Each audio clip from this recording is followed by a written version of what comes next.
Well, good morning, good morning, good morning, good morning, and good morning, everybody. Good morning, everybody. Welcome to another episode of The Morning Glow. Welcome to another episode of The Morning Glow. Hope you all had a great weekend. Hope you all had a great, wonderful, wonderful weekend. I hope you had an outstanding weekend. Hope you got a chance to get some of the things that you wanted to get done over the weekend. But you know what it is. This is Monday morning, and this is another episode of The Morning Glow. We got a great week lineup for you this morning. We're talking about today um, we're talking about some health issues today, is what our topic is. But before we get there, I got to say good morning to Captain Leonard. Good morning, sir. How you doing this morning? Man, good morning. Good morning. Man, you know I gotta ask you the question, brother. You know I gotta ask you the question. What is wrong with your brother Kanye West? Man, the man got mental illness. He just acting out. When you got that much money, like you said, when you got that money and that much power, you bound to do anything. Leonard, is he cray cray, bro? Yeah, it's not just that, but he's functioning. He's not good at he don't have people around him, I don't think, that can control him anymore. Mm-hmm. So he's just doing whatever he wanted to do, and that's what it looked like. That's exactly what it looked like. He's doing whatever he wanted to do, regardless of how sane or whatever you think he may think he is. Mm-hmm. He does whatever he wants to do, just like the president. Yeah, they buddies. They definitely buddies, man. They are. And see, my thing is this right here, man. First and foremost, I don't think Kanye have anybody that have a mind, anybody that have a right mind. He's not stable, man. To be president of the United States, so he's not stable at all. This dude up there, he crying, talking about my mom was gonna abort me and my daddy didn't want me, and broke out into tears, man. I'm like, man, what? Well, that's what happens when you don't. He probably, he's doing therapy in the public. He's not doing it behind closed doors. And when he gets out like this, you won't hear it all, man. You should be surprised at what you're gonna hear next with Kanye West. Now, what's gonna happen, Leonard? And this is a crazy question, but what's gonna happen if he were to become president of the United States of America? He over in one of the foreign countries, supposed to be representing us in United States citizens, and he going to one of them little tyrants that he get involved in. I mean, we going through it right now, but it's not something I really think about or contemplate because it's really not going to happen for Kanye West. It's just a distraction. Mm-hmm. It's just a way. I think it's just a way to help his buddy on Trump somewhat divide the black vote as much as he can. I think that's what he's doing. Expressed that he don't, and he's expressed that he really don't care about that either. So it is what it is. Kanye West. Boy, I never saw it come when the boy first came out with a college kid, whatever it was. That's the first one he came out with. Man, I had high hopes for this young man. He was an egomaniac then. Was he cray then, brother? Yes, he was. He just they covered it up because they knew. Well, he wasn't as bad as he is, and he had a lot of events. His life changed. He became like multi-famous. I mean, immediate success. He was already success behind things. Okay. In the music business. Okay. So you got to think Kanye has a complex, and one of the complexes will really cause him to start almost disrespecting the name of Jesus Christ by renaming himself and wanting himself to be looked to as someone he's not. Yeah. Because he definitely I'm trying to figure out how far I want to go with this Kanye thing, man, because I don't know how much light I want to give it. That's why I'm being real hesitant as to what I say. But I didn't even realize that was part of the topic. It's not. It's no. It certainly isn't. It certainly isn't. I was imagining. Good morning, Christy. How you doing this morning? Good morning, my Morning Glow family. We are family. Hey. I've seen her face all over my timeline. Yeah, she been up. She was preaching up something this weekend, brother. She was preaching up something. I said, "Hey, man, pass the plate. This girl here is preaching." That was nothing but God. My pastor called me and asked me to deliver the word, and I was like, "Yes, ma'am, no problem." Me and God got to praying, and that's what He had for the people. It was powerful, sister. It was powerful. But I gotta ask you another question. This is not our topic. Hey, Leonard, mute your line for me, Leonard. Hey, Leonard, I love you. This is not our topic, but did you see any of this? Any of the antics? Any of the antics that your buddy, your brother Kanye West did over the weekend? Did you see any of that? No, I was also social media this weekend to prepare. So I don't know what Kanye did, but if it's Kanye, it's something funny. Kanye said that he you know, he's running for president. He's in, he's out, he's in, he's out. Now they're saying he's back in again. He was in I can't remember exactly where it was. Leonard probably knew exactly where it was, but I think it was South Carolina. But he was had a speech, and in the course of the speech, he said a couple of things that was kind of troubling. One of the things that he said was Harriet Tubman didn't really free the slaves. She just moved them somewhere else to work for another white man. Yeah, let that sink in for a second. You know, Kanye, when he first came out with his records and his song, he was something fresh, something different. Everybody give it to him, but he had some issues mentally for a long time. Mm-hmm. And when his mother died, no, that's somebody else. Oh, okay. Kanye, when he embarrassed himself on stage, I'm sorry, I'm back to the right person. No, his mother did die. His mother did die during the course. Yeah. You right. You on point. Yeah. Okay. She did. I thought she died due to plastic surgery, right? Absolutely. Mm-hmm. Okay, that he paid for. And so, a lot of the rumors went around that he was trying to get a part of the Illuminati, and with Beyonce and Jay-Z. And once you get into the Illuminati, I don't know how many people believe the Illuminati, or if they think that's fictional or not.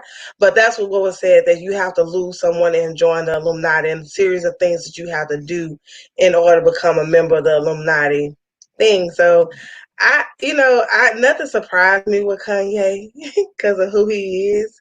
Mm-hmm. So I don't know why people are surprised. I mean, he did the same thing before, stating he was going to run for president and then pull out and pull back in, and it's just a confusion method. And because he look up to that chump 45, y'all president. Our president, okay. Y'all president. I'm just here for the snacks. Mm-hmm.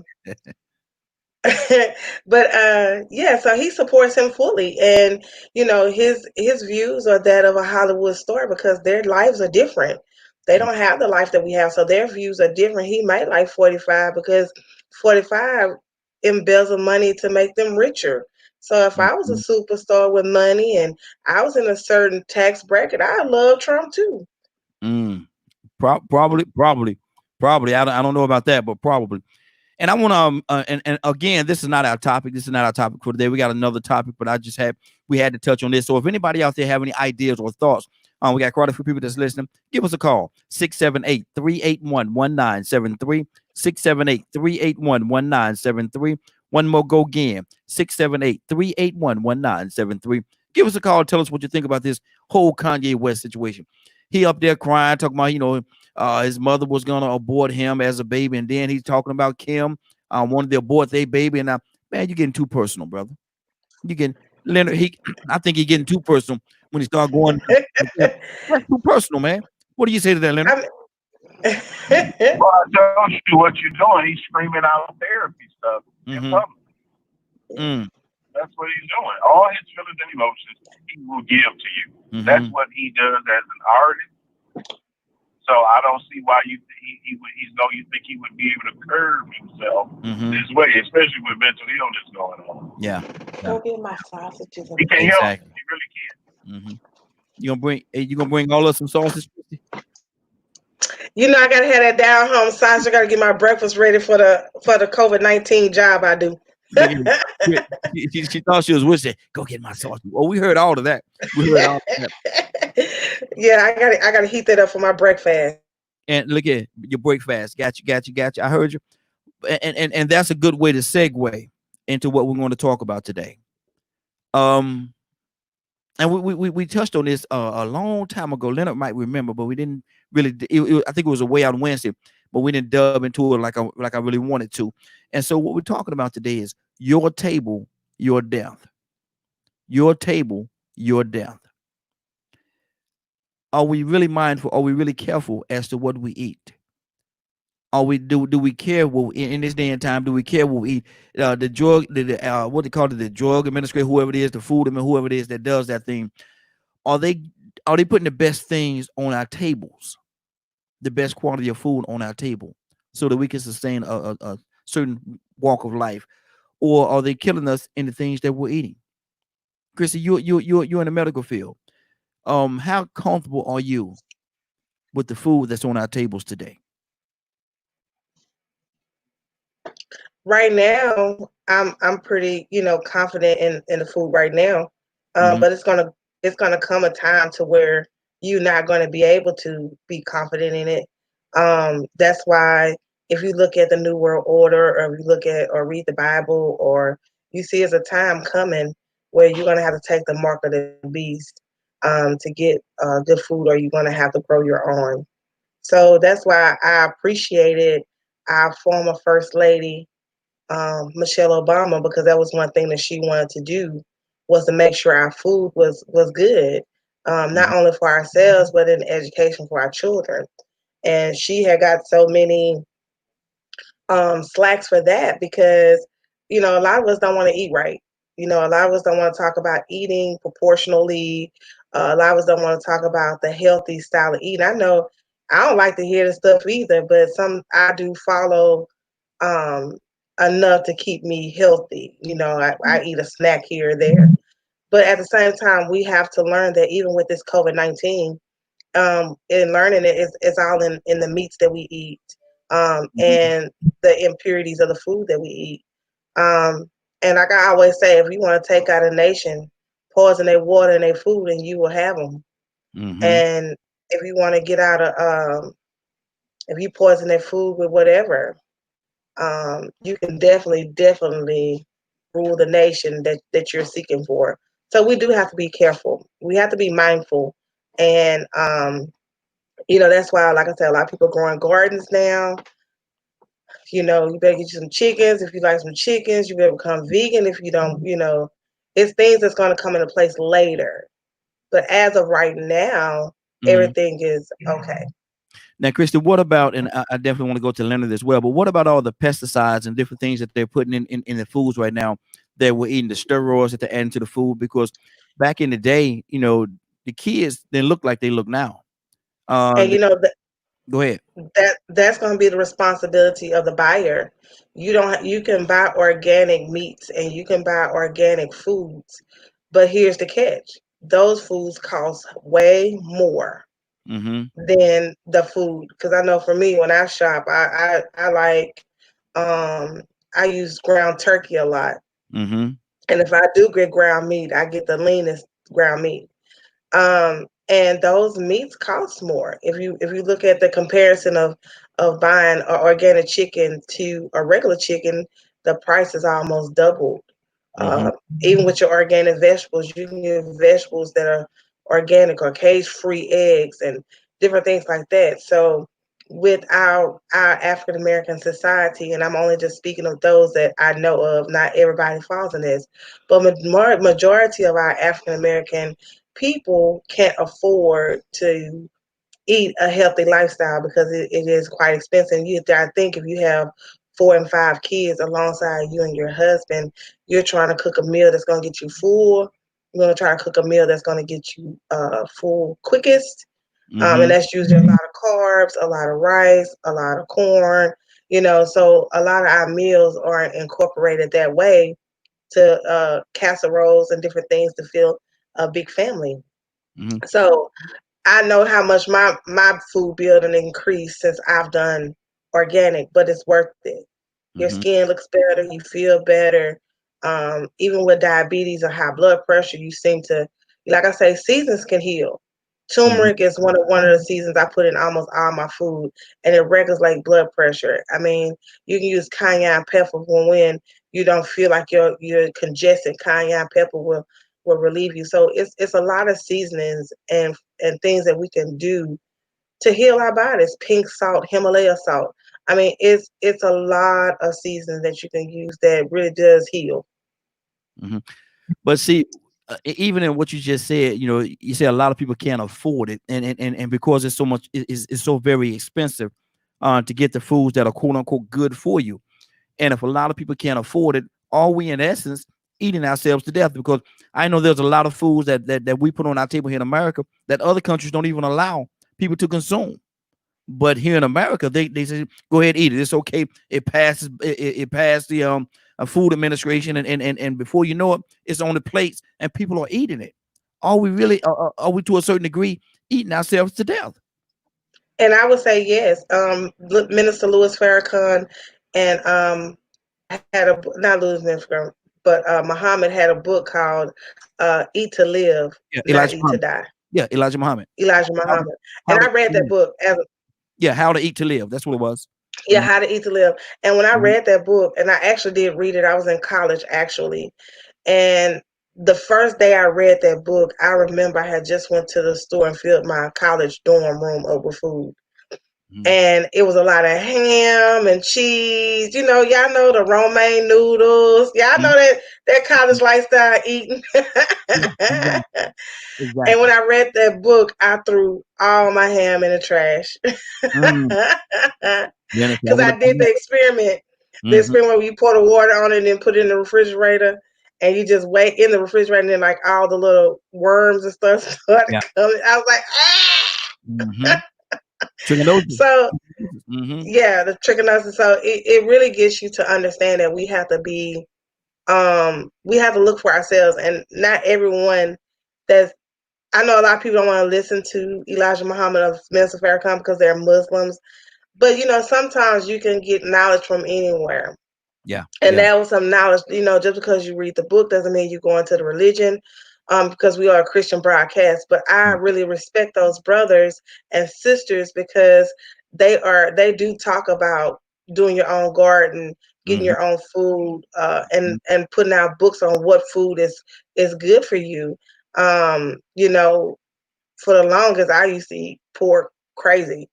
But now I eat it not as much. I eat more turkey and fish and shrimp more than I eat pork and beef, because I know that ground beef sits in your stomach. It never digests. Yeah. So I mean, and it makes you, so that's why we have to learn how to eat. We eat to die. Let me go to Leonard. Christian put a lot of information out there, man. What do you say to that, Leonard? Are we eating ourselves to death? Yeah, I think so, and it has a lot to do with lack of discipline. I know that's my issue.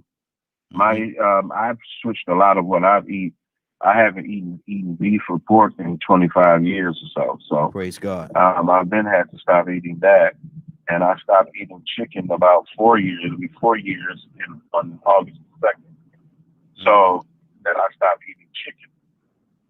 So one, I'm always trying to eat fruits and vegetables. Unlike most people, I'm not using excuses like, "Oh, it's so expensive to do this." Well, I eat baked potatoes. I'm probably gonna cook greens today, cornbread and things like that.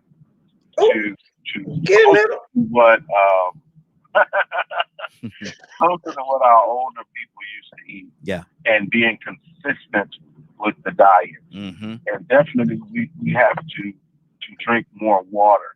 A lot of people would be doing a lot better, especially Black folks, if they stop drinking sodas and things of that nature. And you would notice just a huge difference by just no longer drinking sodas.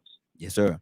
And then you have to slowly move into no longer eating packaged food. A lot of folks are sick, and a lot of these kids look the way they look for the very simple fact that their mama packed pantries and stuff full of processed foods for their need.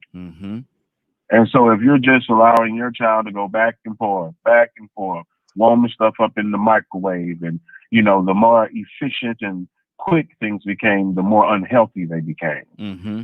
So I don't even have a microwave. Wow. Just to fight the urge of buying microwave food. Mm-hmm. Because you shouldn't be feeding it's a shame if your children don't know what natural food tastes like. Mm-hmm. They won't know that they're eating the wrong thing if they've never tasted the right thing. Exactly. Good deal. Good morning, Kurt. How you doing this morning, sir? Morning, brother. What's going on? Hey, we're talking about it's doing good, man. We're talking about your table, your death. Kurt, are we in this day and time? Are we eating ourselves to death, man? Is the Food Administration allowing us to put food on our table here in America that other countries will not allow you to consume as a way of, and not saying that they're trying to kill us, but in essence, they're trying to kill us. What do you say to that, Kurt? Are we eating ourselves to death? I mean, if you pay attention to what's going on, I guess you could say, yeah. I don't know that much about the food. Well, I don't know that much about the food. Mm-hmm. I just know how to cook it. Mm-hmm. But I mean, I do pay attention to the fact that the FDA is realistically not really being the FDA. Yeah. Mm-hmm. You know what I mean?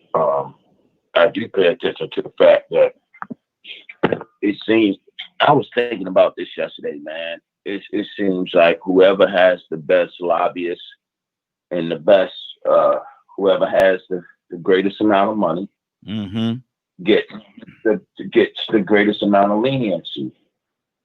That's just what the picture is that's out right now. You know what I mean? Like, if you got enough money that you can get you a congressman and or a senator, then you gonna gain some form of leniency as to how you conduct your business. Mm-hmm. So, I know for me, thank God that when in terms of food, that my lady, where she worked, I eat meat. Mm-hmm. So, but I never could afford high-end meat, high-end organic meat. Mm-hmm. Well, now I can afford that. You know what I mean? So, as a result, we don't eat no meat that's not organic. Mm-hmm. We don't eat meats that's got the steroids and all that in it. And Kurt, let's stay right there for a second. Let's talk about the steroids, man, because I said something earlier about the young people and how they're developing and how they're growing up. They're much larger than what it was when we was coming up because of the amount of steroids and everything that they're putting in the foods to make the food advance faster. But we're in coming along and we're eating that same thing. Aren't we getting those same steroids in us? Say that again. The way that they're doing it with chickens, they were getting chicken steroids and different animal steroids to make them grow faster, and then they come along and in the next circle they're on our table and we're eating it. Are we intaking those same steroids, and that's why the kids look so much more advanced than we did at their age? I believe I can't definitely say yeah, but I can't say no either because I'm not a scientist. But I definitely could see where that would tie in. Supposedly, when you cook food to a certain temperature, you're supposed to cook those things out. But I don't believe that's possible because most of the time when you buy your meat, if you're not buying fresh cut meat to go straight to the skillet, you buy your meat and you put it in the freezer. Once you put it in the freezer, whatever molecules or whatever is in that meat is frozen until it's thawing out. So I don't quite You don't buy into that. I don't buy it. I believe that I believe that whatever that KRS-One had a song a long time ago where he was talking about exactly what you're talking about. And he was talking about how, like, in the song, I can't remember the lyrics, they escape me right now, but he was talking about how heat, water relief, where will this product poison cease? And he was talking about how, like, a cow lives through stress, you know what I mean, and so forth and so on. So, there's a possibility that could happen. I don't know. I'm not a scientist. Again. Exactly. That's good. Bishop, good morning, sir. How you doing this morning? Man, I'm blessed. How about yourself, bro? Hey, blessed as well. Good to have you. We're talking about, are we eating ourselves to death? Bishop, what do you say to that? Your table, your death is the topic. Man, I'm going to start off like this, and then I'm going to go and ask you a question. Move.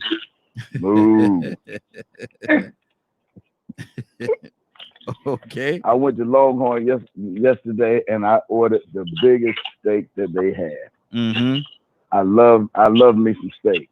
Okay. I think when we eat, we should eat in moderation. I don't think we eat ourselves to death. When I say not everybody, there are some people that just pig out, and they're not conscious towards how much they're eating, how much they're digesting. Well, Bishop, let me say this. Let me say this. Not and when we say that, not necessarily the amount of food that we're eating, but the quality of the food that we're eating. Because with all the steroids and the pesticides, all the different things that they're adding into the food today, it's not like it used to be back with grandma now. Grandma never go out in the yard and get a chicken, wring the neck, and before you know it, it's on the plate. But now you go to the store, like Kirk was talking about, you go to the store, man, and Longhorn or any other place like that, and nothing against Longhorn. But my thing is this, they putting so much stuff in the food that we're eating, and then it comes to our plate and we consume that. So that's what I mean when I say, we're eating ourselves to death. Talk to me. Now you hit what you said was absolutely correct, very valid. The stuff that they're putting inside the meat that we're eating is very dangerous. I've seen some of the products and how they do it, and if that be the case, then I would say, yeah, we're eating ourselves to death because the way what we eat and what they're putting on it, and so it is crazy. I saw a documentary last week about organic being natural. That's what we call organic, and then they put these byproducts in there. And their produce, and so if you don't want to eat it, don't eat it. But those who eat, and if you want to eat natural or organic, you go ahead. Well, that is, very healthy, and that's what we do. We've started growing our own products, our collard greens and tomatoes and onions and okras, and we're doing that in my yard, my son's yard, because we want to stay as we possibly can. On the real tip, I mean, we are basically eating ourselves to death by what we're eating today. But to get to the point of criticizing eating any kind of meat, I say what Christ said in the New Testament, 1 Timothy 4:4, every creature of God is good, and nothing to be refused if it be received with thanksgiving. So you thank God for that chicken and turkey and pork and whatever else you eat. You thank God for it and going to consume it, but be wise in your consumption. But like you said, and you said something. When you said something about grandma and them, you out in the backyard and killed the chicken. We did it. I did it. Yeah. Killed the goats and hogs. Yeah. So I'm very familiar with that process. And we took care of them when we got ready to kill the pig. We knew we were gonna kill it. That whole week we fed it whole corn, grain. We didn't feed it nothing else. We didn't feed it no slop. Same thing with the chicken. But today they grow them. They shoot them with some kind of steroid so they can look big. And one of the worst places I eat, I'm not going to condemn them, but they have a big sign that say church. I ain't saying what the rest of the name of it is. And they say it's fried chicken, but I ain't never seen a wing on no chicken as big as the wing I see at that restaurant. Or that fast food establishment. So I don't eat their food. But Popeyes, oh man, Popeyes every day. And I went to and you know I don't eat good old day. I don't eat any fried food. I don't eat fried foods. So when I go to a place like that, I get grilled. And I'm gonna tell you something. I want to give me some grilled chicken from KFC. Man, that a little small, the little wing I seen in my life, man. I said, man, they ain't put nothing in this. That little bit of little wing, I said, man, look here, man, that thing was little, man. I said, man, good God, that must be a baby chicken. That must be there ain't no chicken. That's a chickette. That's a chickette. Frank, good morning, Frank. You got a chicken nugget. Man, I believe you're right. I believe that's all it was, brother. I'm gonna tell you something. It sure didn't look right to me, but hey, it is what it is, brother. Frank, good morning, sir. How you doing this morning? Man, I am fantastic. How's everybody? Hey, doing good, man. Frank. Hey, Frank. Your table, your death. Hey, good morning. Are we eating ourselves to death? Absolutely. Absolutely. It's a combination of a whole lot of stuff. It's everything that you said about, you know, and all you got to do is look at the food. You know, just look at it. You know, some things you don't. You look at it and you say, okay, this isn't natural. Something's wrong with this. You know, this is not in proportion to what a chicken is supposed to look like or anything else. So you know better when you see some of that stuff. But we eat it anyway. The other thing is just we don't exercise. You know, and the majority of the exercise that we used to get, we were just being kids. But what do kids do now? They sit in front of computers or they sit in front of Xboxes and all the switches and everything else. And they just sit down and they just play those games all day. All day. You know, if you ever see kids, man, a lot of times, man, when I was a boy, we used to go bike riding. Bike riding meant we adventured. We went into neighborhoods that we had never been to before. We would ride for miles. Man, these kids now, they say, Daddy, I want to ride my bike. Okay, let me get it for you. You got to get it for them, get it all down, get them out front. Where you going? They'll ride across the street to their friend and lay their bike down. That's it. That's the extent of their bike ride. Little girls used to double dutch and jump rope, and we used to play tag, and we played football in the street, man. We're not eating right, man. We're consuming way too much sugar, way too much sugar. And then one of the biggest things is we tease our Caucasians brothers and sisters about them not seasoning their food. But the problem is we put so much stuff on our food, we've killed our taste buds. You know, if you're not putting all of that crap on your food, you're not tasting anything because your taste buds are now numb. So you got to put all of that stuff on your food to get any type of enjoyment out of it because you've been eating it since you were a kid. Wow. Now, you got a few people, Frank, that don't agree with you. A few people say they got to have that seasoning on their food. I saw Christy's face over there, and Christy, you know, she was down in Iowa, and so she like a certain, you know, she like a seasonings and all that stuff. So, and like I say, Frank, you're from up north, and she's from down south. Now watch the difference. Christy, what do you say to that? Well, can I add one thing? Oh, that's malarkey. Hold on. If you take meat tenderizer and tenderize your meat, what do you think it's going to do to your intestines once it gets in? Oh, absolutely. It's not going to stop at just at your meat. It's not going to stop just there. Thank you. Wait a minute. Let me clarify something. There are seasonings that heal. I want to put that out there. There are seasonings that are good, and all seasoning would not. I don't know where it numbs your tongue at come from, but any season that you use, sometimes it does. It may. I don't use those type of seasonings. The seasons I use and the way I season my food, like I tell you, all seasonings are meant to heal in some form. Rosemary, garlic, onions, turmeric, cayenne pepper, all of these are known to heal certain parts of your body. So you can if you're not a seasoned person, I would tell you to go look up seasonings, study them to see how they work together to raise your blood pressure, raise your blood sugar, or either lower your blood sugar or whatever you're needing. Because I use it in my house. and it has helped me Christian, and my family. Let me ask you a question, and I want you to think about this for a second. And good morning, Anna. How you doing this morning? We're going to come to you. What Good my morning. thing is this, you got certain cleaners.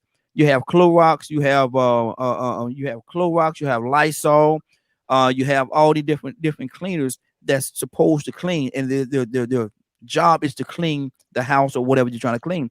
But if you mix them together wrong, you can create a chemical that could kill you. And so I say that to say not all seasonings are meant to go together. You know, each one of them will have their own. Right. But if you add right, you have. Yeah, so you got to be real mindful as to what you put together, because if you put the wrong ones together, it could be more harmful than good. I think that's where Frank was pretty much going with that. Yeah, I mean, you have to be careful what you're mixing now. You can't think you can mix some cayenne pepper and some hot sauce and it ain't gonna be hot. That's crazy, and it's gonna come out hot. So you gotta know what you're doing. What a mute button! What a mute button! Good morning, Anna. How you doing this morning, Anna? Good morning. I'm okay. Off to a late start, but I'm okay. I'm here. Okay, good deal. Good to have you, sister. We're talking about your table, your death. Your table, your death. Are we eating ourselves to death? And like I was saying, Bishop, not necessarily the amount of food that we're eating all the time, and that's a problem too, but the quality of the food or the lack of that we're eating. Okay. So you want my opinion? Yes. Okay. And so, no, I want you to sit there. Just well, sit no, because everybody was just staring at me like, oh, so what's your opinion? So, okay. So your first question was food. Oh, no. In a nutshell, are we eating ourselves to death? Some people are, not everyone. Okay. So let's say I'll give an example. Say I order a box of 12 tacos, right? We know any type of fast food is not good for you, but let's just say I order, and I'm not saying Taco Bell, Del Taco. Let's say I just ordered that. I only eat one taco. Why it's not good for you, but it just killed the taste that I had for it. You see what I'm saying? You have to be able to maintain. I understand what Christy was saying. Good morning, Kurt. I understand what Christy was saying when it comes to in relation to putting good seasonings. I cook with a lot of turmeric. Why? Because I have a lot of joint pain, and it helps. The neuropathy has the seizures, the epilepsy has caused neuropathy, which I get inflammations even from being in the sun or, in the winter from the cold. So with that being said, I do cook with a lot of turmeric. Now, and there are other seasonings. I do understand what Frank was saying. I didn't come in on the whole conversation that mixing those certain mixtures together of different seasonings can kill you as well. It's not healthy to mix two different things that totally don't go together, which you need to talk to that health professional or that medicine doctor or whatever you want to call them and ask them. Because I do before I mix two things together, I'll be like, is this okay? I am a big advocate for elderberry teas. I make those all the time. As you guys notice, if I do catch a cold, especially during the seasonal flu season, it is very small, very short-lived, right? So I think many Americans, and I'll speak for the country I live in, I think they do. They eat too much, especially us church folks. We love to eat, But if there's a church activity, and I think at my church they can vouch for this, from time to time I might, sneak a meal, sneak something good, which hasn't been going on for a while. But overall, I'll try to eat a salad and I leave, or my fruits and vegetables and I leave, because I have to maintain my weight. I know I'm very prone to gaining weight, and I like to stay at a certain amount of weight due to health conditions that I know run in my family. So I hope that kind of answers your question. It did absolutely. And so a lot of times, and that's what happened to the Food Administration, and Kurt spoke on this earlier, the Food Administration and different things like that. They're passing certain things that that we really should not, other countries won't allow you to eat. They won't allow you to consume that. And so, we have become so lackadaisical here in America, Leonard, that, they'll pass anything to be on our table. What do you say to that? I think that people have to realize it's their responsibility for what they consume. And one, you're just going to have to get to the point where it's specifically in single parent households, definitely the women were definitely influential in determining what the family ate. And so that person is going to have to educate themselves in order to feed their family properly. Nothing is more sad than being at the grocery store, and for a lack of a better term, just seeing an extremely overweight individual with extremely old kids and a basket package. Leonard, you went out on us. Recipe for disaster. Okay, that's just a recipe for disaster, really. Because you're feeding your children in a way that is endangering their health. And you can no longer use these excuses. Well, it's too expensive to eat healthy. No, it's not. You just eat less. And you spend a lot more time in preparing your food. And I post things that I cook from time to time as well on like Facebook and things like that. Say, for instance, I love ramen noodles. I remember eating ramen noodles in the military, but there was way too much sodium in the package. So I found a noodle and I make my own ramen noodle with fresh ingredients. And I told my kids, I was like, see this? This is what they tried to put in that package. It's quick and it's fast, but read the back. It's not good for you at all. So one, we have to teach our kids to eat better. You have to stop giving our kids candy. You know how we just eating sweets and everything all day. Then they're drinking soda. Then you have people promoting things like I think me and you were talking about it at one point.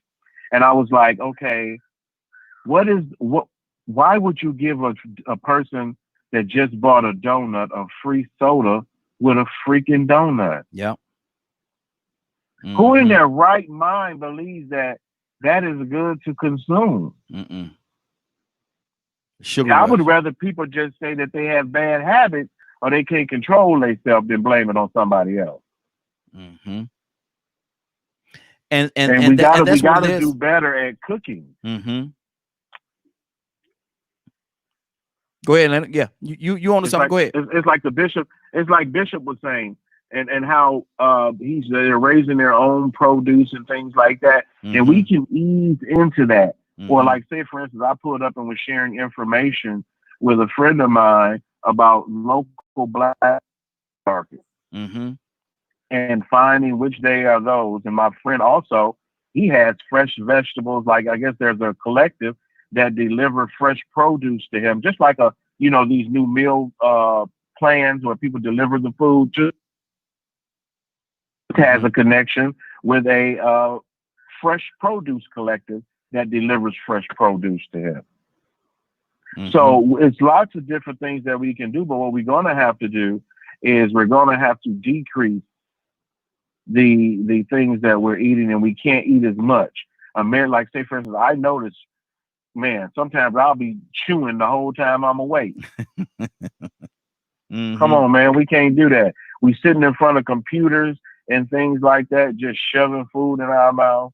We not getting enough sleep at night. One girl told me one of the key things for weight loss is a good night's sleep.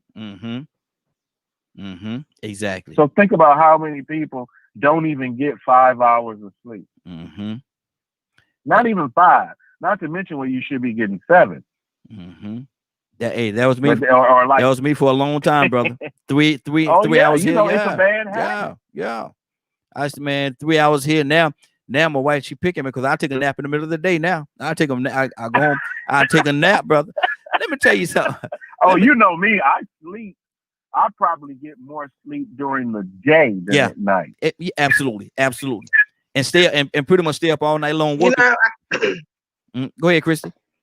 I wish I could do that. You know, us 25-year-olds, we get our 8-hour sleep. What a mute button. We know how to go to sleep, and we don't take naps. What a mute button, Lord. What a mute button that. But listen, and let me tell y'all a quick story. I don't want to take too much time with this. And Kurt, I'm coming to you after I say the story. Bishop was saying something about, I think it was Bishop was saying something about feeding the animals on corn and stuff like that before, like maybe a week before you slaughter them. And that's what you're doing, you slaughter them. I was about 5, 6 years old. I found a turtle, and I raised that turtle. That was my little pet turtle. I used to love that turtle. Can't remember what I named it because so young. It's been about 10 years ago. I'm only 17. But hint. But I watched my uncle. I used to go to school, to come home and run straight to my turtle and go play with my turtle before I go in the house. I used to do that. I did it all the time, every day. That was my little routine. And I noticed that my uncle started feeding my turtle. I said, man, they feeding my turtle so good. But they were only feeding him corn. They fed him corn every day. I said, man, y'all feed my turtle. I ain't got to feed him. He already ate. He already ate. Man, I came home one day and I run up to my turtle where he used to be. And I pick him up, lift him up in the air, and I see right through his shell. They ate my turtle. Christy, I see you hurt. Christy, you was hurt for a minute. Now you're laughing at me, Christy. Christy, don't laugh. They ate my turtle. That's what I just put in when you started your story. That's what I put in the. I know y'all can't see the chat. I said that's why you ate your own pet turtle. Yeah, boy, they got me. They got me that time, and yeah, they fed some to me too. I ate it too. I ain't know what I was eating, but I thought it was chicken. It was good too. But Kurt, man, what do you say to that, Kurt? Are we really eating ourselves to death, brother? Are we really pushing ourselves toward that deathbed and because of the table? All right, now say that one more time. Are we really eating ourselves? Are we really eating ourselves to death? No, I somebody said something earlier. It was Frank. Because after industrialization, and the creation of poverty in our community, we were kind of forced. We were treated like the Indians were treated. You know, the Indians, to kill off the Indians, they gave them danged meat. They gave them blankets that had smallpox and all kinds of things in it. Mm-hmm. The created levels of poverty in America forced certain folk to go into stores and buy things that were unhealthy. But what they did not account for, or what was not accounted for in that plot, was that society at large was a movable society. We may not have exercised like in regiment, but we did many things beyond just sitting on the couch. Mm-hmm. So it's just, as kids, we were active. Frank could not have said it better, man. I remember me and my 5 besties, we would ride all around Baltimore City, from east to west, from the furthest point east to the furthest point west, to the furthest point north, to the furthest point south, to then come back home to East Baltimore. So we stayed active. We played football all year round. We played basketball all year round. We played baseball all year round. We were active. So it is, in my opinion, that a part of eating ourselves to death, if you take that literally, is the fact that we eat and go and sit on the couch. Mm-hmm. No activity before and after you eat. I remember a time you used to eat, and as soon as you finish eating, you getting up and you going back outside. I remember, you know, playing basketball and we got a good game going on, but mama just finished cooking. Mm-hmm. So me and my homeboys, we'd cut the game, come in the house, eat what mama cooked, and then right after we finish eating what mama cooked, man, we going right back out to burn that off. We gonna finish the game. So us being active has a large responsibility. Mm-hmm. Absolutely. I grew up with like diabetes and hypertension, high blood pressure, and this, that, and the third. But it never was as it wasn't a death sentence. Mm-hmm. You know, back then it wasn't as critical as it is. And then on top of that, we got to think. Hey, what's up, Baba? We got to think about you up, Merrill?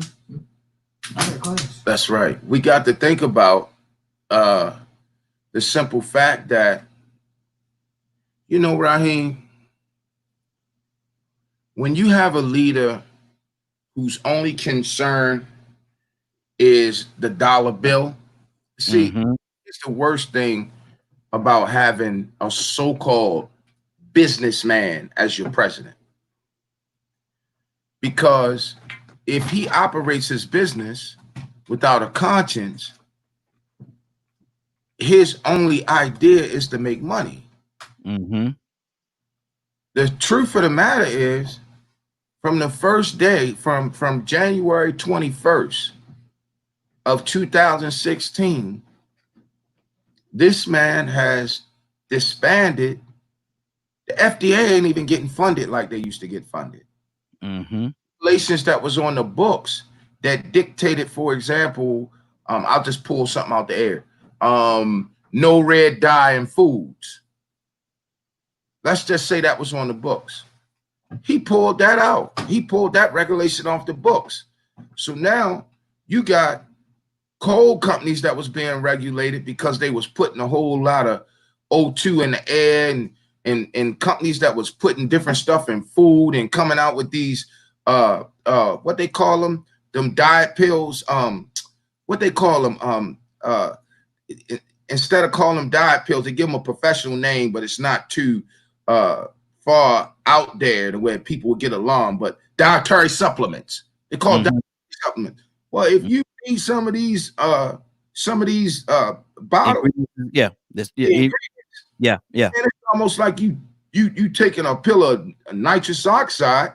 You know what I mean? So because he removed a lot of regulations that govern places that make different things for people to consume. Yeah, and that's what I was saying too, Curtis, about some of the things on our table, man. Other countries would not allow it to be consumed. They won't allow it, and he's taking away all those regulations. Let me go to Anna, and then after Anna, I'm going to Bishop, and then Frank. Anna, what's on your heart?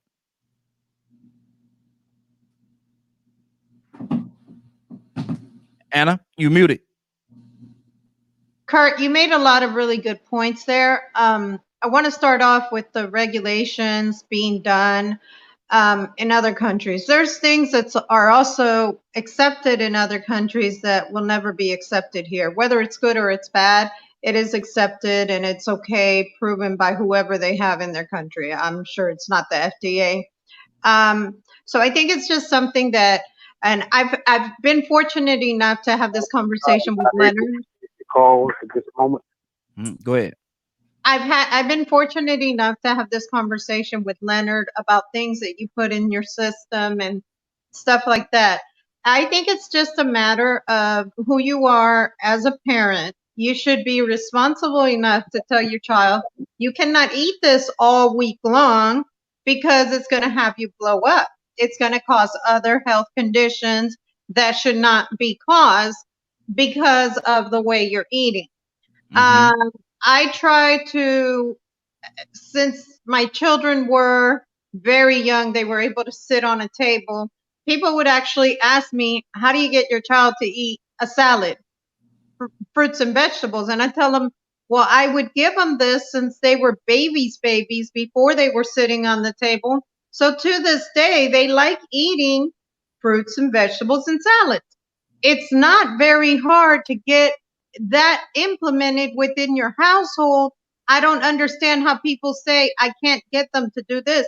You can't get them to do this. And I believe, I'm not sure if Leonard and I, or if it was Leonard or if it was me and somebody else that had this conversation. It's what you do at your household. And look, if they have no choice but to eat gluten-free waffles, guess what they're going to eat? Gluten-free waffles. With that being said, there was, and I'm a little off this morning. There was something that was said just a little while ago, and I believe it was about what number 45 was, accepting or not accepting. You as a parent know that the red dye in foods that's consumed should not be consumed anyhow, because it causes ADHD in children that have ADHD. So why continue to give it to them, even though the yellow dye does the same thing that's found in macaroni and cheese, and many people still continue to eat it and give it to their children? So it's just something to think about. Instead of eating, one last thing before I get off, instead of eating a pizza that has a whole bunch of meats on it, 3 meats like a lot of people like to do, why don't you eat you a veggie pizza? It might just be a little bit healthier, even though it's not good for you. I'm just saying. Good deal. And myself, I eat veggie pizza all the time. I go there and I order me a veggie pizza, but you know what I do? I mess up though. I tell them, add chicken on it. I said, put me some veggie pizza and I add some chicken to the top of it. Bishop, what's on your heart? We got another caller. We're coming to you in just 1 second. Bishop, what's on your heart right now? Well, I would love to give honor to everyone. I would love for my military brothers to join in with me, Kurt and Leonard, as I blow this tune. Dun, dun, dun. Where the mute button at? Where the mute button? Where the mute button at? Where the mute button at? Where the mute button? Oh, Lord, my Jesus, where the mute button at? We're here. Where the mute button at? We're here to honor Leonard Turtle. He was a good turtle. He lived a good life. Please tell me about your weekend. He was good to the belly of those that ate him. Amen. Pretty good day, friend. Man, you had me laughing so hard at you and your turtle, boy. I had to give you that honor. I'm sorry. It wasn't funny, Bishop. It wasn't funny. That was my turtle. That was my buddy. That was my friend. Brett, it's funny to go. Oh, we eating ourselves to death, brother. No, but and then he said it tastes like chicken. Yeah, and then he said it tastes like chicken. Ain't that something? Man, well, I'll tell you the truth. Your turtle chicken. But we're eating ourselves to death. But I like to go back to what something Frank said about exercising, not exercising. And I have to agree with him. Years ago, man, before I was military, I exercised like, I'm telling you, I ran 5 miles a day. I get up early, run, go to work, come back home and run. Man, I was fit as a fiddle. Had the doggone, 6-pack, man, roughly 8-pack. It was so cut up. I was so defined. And my wife got to cooking more. The more she cooked, the less running I did. But I was able to maintain that 6-pack, but I just have a protective covering over it now. Yeah. But, it's called a cage. It's called a cage. It's called a cage. Okay, well, it's protecting that 6-pack. That way she won't be lusting after me like she did before I married her. At the end of the day, my exercise now is with a fork and a spoon. Every day I got some of the strongest elbows under the sun. And my triceps and my biceps, they're out there, dude, because I lift that food every day. We got to put an APB out. We got to put an APB out for your neck. Frank, what's on your heart, brother? I can't. Bishop, I just don't know where the brother Clay taps over your turtle, man. I mean, just right over your, that's just Raheem. We're going to pray for him, man. That was just not right. That wasn't right. But Nah, that wasn't right. He don't know you grieving. Exactly. You grieving, I'm man. Hurting, man. I'm hurting. I'm hurting. You look where your turtle should have been, and you saw him down the road. Look right through the shell. That wasn't right. The sun shine right through his shell. Right. But his stomach was full with rice and gravy. He was eating it though. Hey, real quick, man. I want to put this out here because this is something a lot of people really mess up on when they're eating. Mm-hmm. And this has been a philosophy of mine, especially when I take people into the gym with training. You should always eat for what you're going to do, not for what you've done. Most people, they eat a light breakfast, if breakfast at all. Majority of people skip breakfast. And then they eat this huge dinner and go lay down. Mm-hmm. What are you eating it for? Why are you eating that big dinner and all you're going to do is go lay on it? Your heaviest meal should be earlier in the day to give you an opportunity to burn it off. Mm-hmm. And so that you have what you need, all the nutrition and everything else to make it through the day. That's why so many people are sluggish and tired because they haven't eaten anything. Mm-hmm. But if you would just flip your meals, that would absolutely help you. And the last thing I want to say is something to what Anna said about, you feed your kids, they're going to eat what you give them. Dude, in my house, this is a dictatorship. Mm-hmm. This isn't the House of Pancakes or Wendy's. You don't order food. You don't scoot up to the table and say, today I will have. Yeah. Make an order. You eat dinner, dude. Mm-hmm. You don't even, you can, but it's a waste of time because you're going to find out in a minute. It's not even necessary for you to ask me what's for dinner. Mm-hmm. It's going to be in front of you in a minute. Exactly. You're going to eat what we cook, mm-hmm. and you're going to eat all of it because you don't know what you need. I know what you need. Mm-hmm. I know what you need each and every day. I'm going to try to get it to you. I'm going to try to give it to you in the right portions because you're right, Raheem. Gluttony is a terrible thing. Mm-hmm. And our portions are ridiculous. Oh yeah. So that's all I got to say. Mm-hmm. And see, and again, comparing it to other countries, man, they had a little bit of this, a little smaller bit of that. And we go over there, man, we'll talk bad to them, man. What the food at? But that's what they need to make it past, to survive, to carry on through the time they're going through for that particular meal. Donald Toussaint, good morning, sir. How you doing this morning? Good morning. Good morning. What y'all talking about? Man, we talk about our table, your table, your death. The topic is your table, your death. Are we eating ourselves to death? Oh, man. I'm dying now. Sorry. Look, man, these kind of conversations I don't work well with because you like let me tell you what's the effect of yes. Mm-hmm. I done got to the point that and it don't look like it, but I have to tie one shoe, take a break, and then laugh at myself and tie the other. Wow.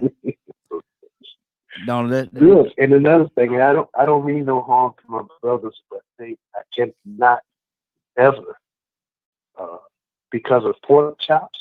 Mm-hmm. I ain't gonna say what I wanted to say. I can't say that one. But I'm not allergic to anything. They tell me if you bless it, it's gonna be good for you. Mm-hmm. Mm-hmm. I don't know. So, and I get a meat lover's pizza. So all what y'all talking about, I done broke all of the rules. Every one of them. Every one of them. I'm sorry. And look, I'm so proud and glad and happy. All my kids gone and grown. Mm-hmm. I love them all to death. I love my grandchildren more because all of them stay out of town. Lord, my Jesus. Lord. Leonard, what are you gonna say about your brother, man? You know my man Toussaint, he gonna tell you what it is, but Toussaint from where you from is like, and that was one of the things that my dad struggled with. Mm-hmm. And that's a lot of the reason why he died so young. is because of his diet. Combine your diet with poor environment, mental factors, and you further exacerbate your problem. We have to realize that, one, I'm not sure, but based on a lot of people's comments and what they say, no one is going to do what's in your best interest better than you. Come on. There, at no point in your life should you be just trusting people you don't know to make better choices for you. Mm-hmm. It's not in the food producer's interest to give you the highest quality of food. It's in his interest to sell as much food as possible and at a cost that's the least to him. Mm-hmm. So when you understand the economics of food production and things of that nature, you start to understand, wait a minute, why would they care about what I ate? As if someone cares if you really live or die. Mm-hmm. This notion that some of us have, that it's somebody else's responsibility, has to stop, because you'll never get control of your situation. Mm-hmm. You have to, we have to, like, I remember folks used to laugh at me in the community because, you know, me, I was trying to get my cousins, hey, I'm going to pick on Tucson. That's why I laugh. My cousins and them from Louisiana, you come to mention too many vegetables for them, and they act like you don't say Jesus was never alive. You hear me? Yeah, yeah. I mean, proud of the fact that they don't eat no vegetables. Mm-hmm. Now, I don't like nothing green. What kind of foolishness is that? You know, so we have to really change. I mean, I know folks will get mad with you about the food. Mm-hmm. And it's one of the luxuries that even some of the poor people have. You know, we may not have all this, that, and the other, but man, we can cook up some food. Oh, we can make it taste so good. But like you said, Frank was saying, you pack on all that food, and then what you do, go lay down. Mm-hmm. Mm-hmm. Then you wonder why you full of. You got to remember, if you're eating the bad food and you're doing this over and over, combine it with a little alcohol every now and then. Mm-hmm. Pretty soon you got a full blown problem. Exactly. That you may not be able to stop. Yep. Or come back or come back or recover from. And let me say this right here. Kurt, you said something earlier about how you and your crew would come together and y'all ride bikes and do all these things. The last 4 or 5 years. Somebody got some I can't control that, Raheem. My son is in school. Okay. What it is you said something about, you know, everybody riding around and stuff like that. Your crew riding on the bikes. All that's good, but I remember the last 4 or 5 years, Kurt, on Christmas time, man. Everybody will be outside. Everybody be outside riding their bikes and doing all. Man, the last 4 or 5 years, man, or maybe even longer, on Christmas Day, it's like a ghost town, man. Ain't nobody outside no more. What happened? Well, well, for one, communities have not become communities anymore. Mm-hmm. You know, they've become places where people live, not home. Mm-hmm. That's number one. Number two, there's been a real lack of policing, period. So people get nervous because they don't feel like their kids are being protected by the last line of defense. Mm-hmm. Then on top of that, I mean, you got to account for the video game movement. Video games and the internet done changed social interactions. You know, before, you know, when we was little, if we wanted to socially interact with anybody, we literally had to go outside. Mm-hmm. You know, understand what I'm saying? Now, you know, with the internet, you don't even have to go outside to socially interact with anybody anymore. Yeah. As far as conversation, you can have a conversation. I could talk to somebody in Australia like as if they right around the corner from my house. And I think humanity has taken for granted the real need for physical human interaction. Mm-hmm. I don't want nobody to take my words for something other than just what they are. Is words of a belief, but there's a certain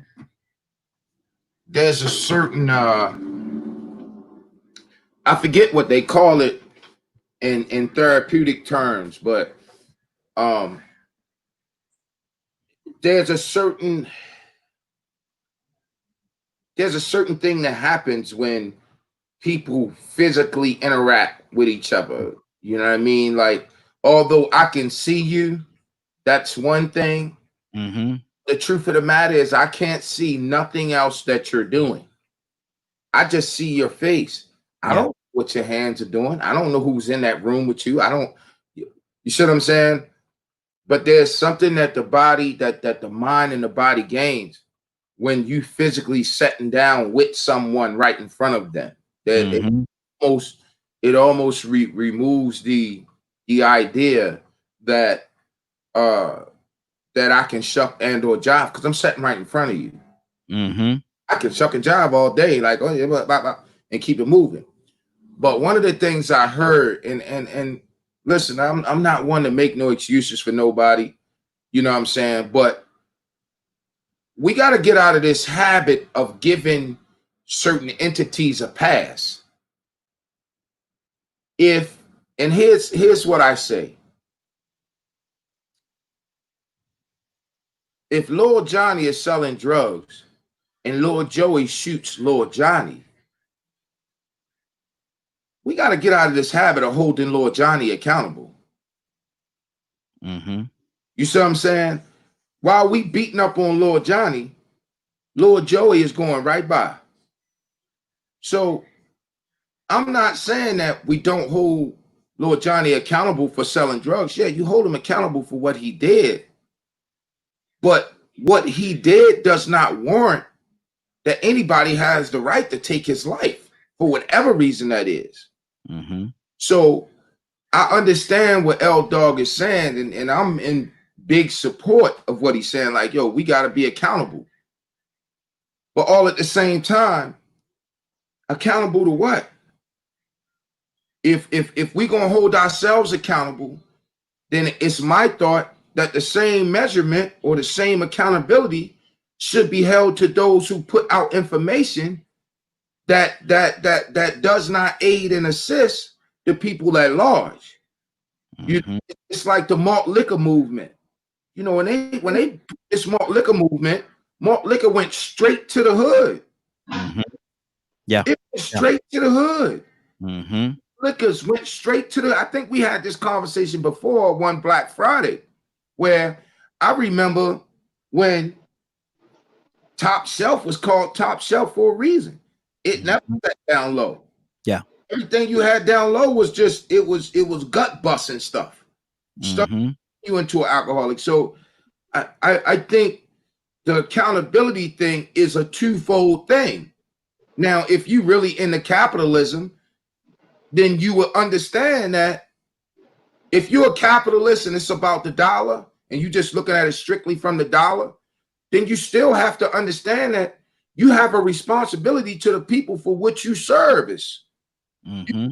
Ignore that. You can't run from that. I don't care if you selling a bed that comes with bed bugs and you purposely know that this bed has bed bugs in it, you should be held accountable for selling that bed. Mm-hmm. Mm-hmm. You can't just constantly put the blame or put, you can't constantly blame the effect when the cause is right there and the cause has been blatant. You can't do that. Absolutely. Bishop, what do you say to that? Bishop?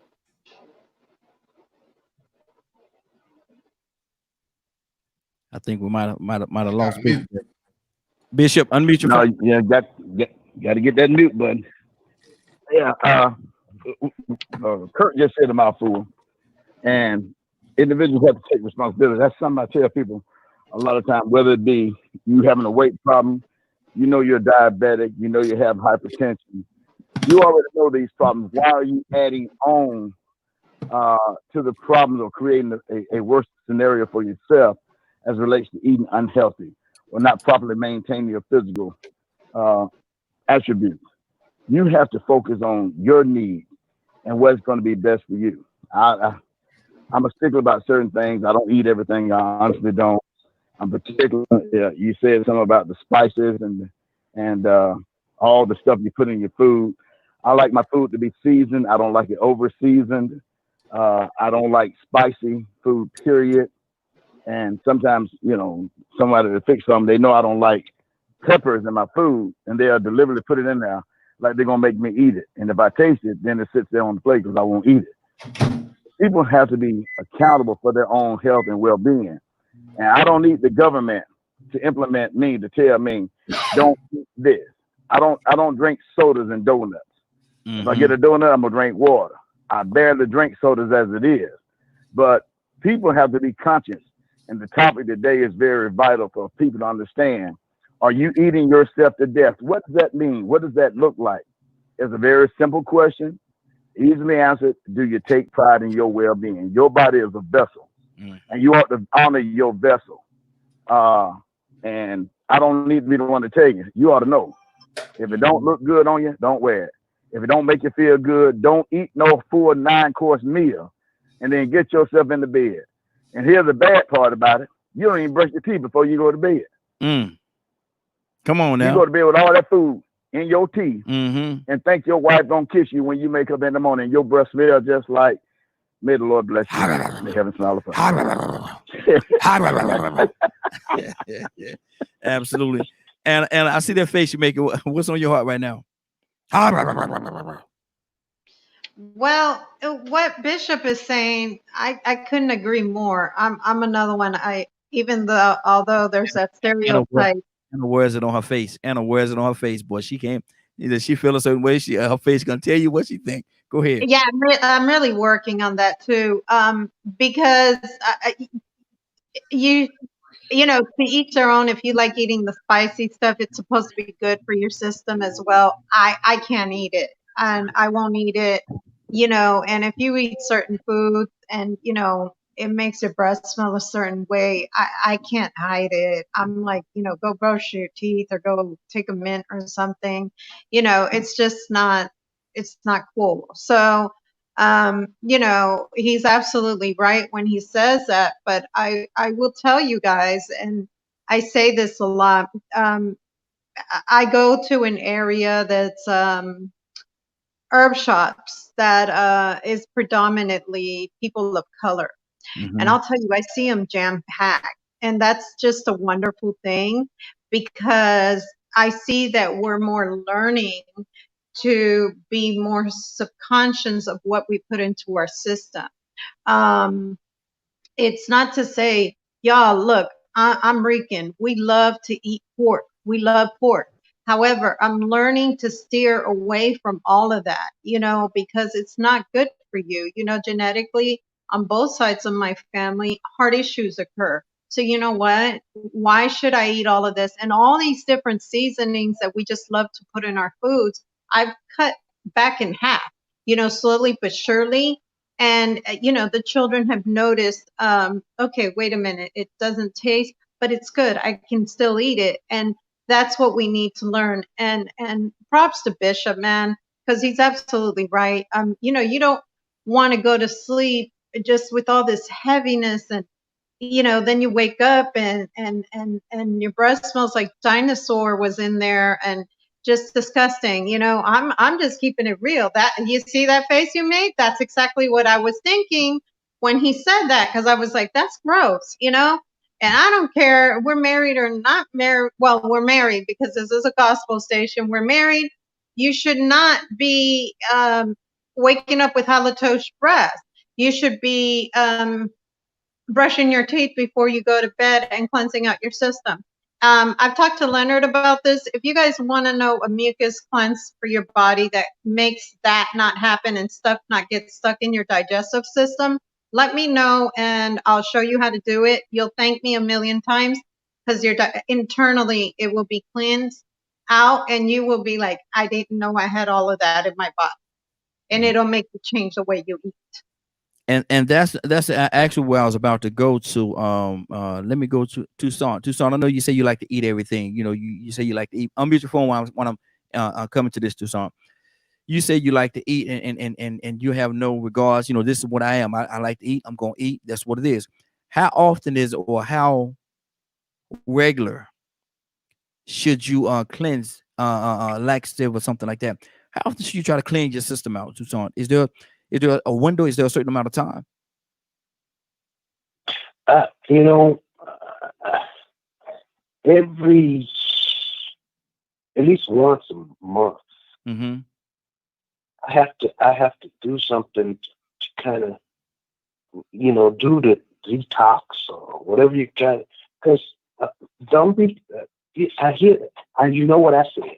Mm-hmm.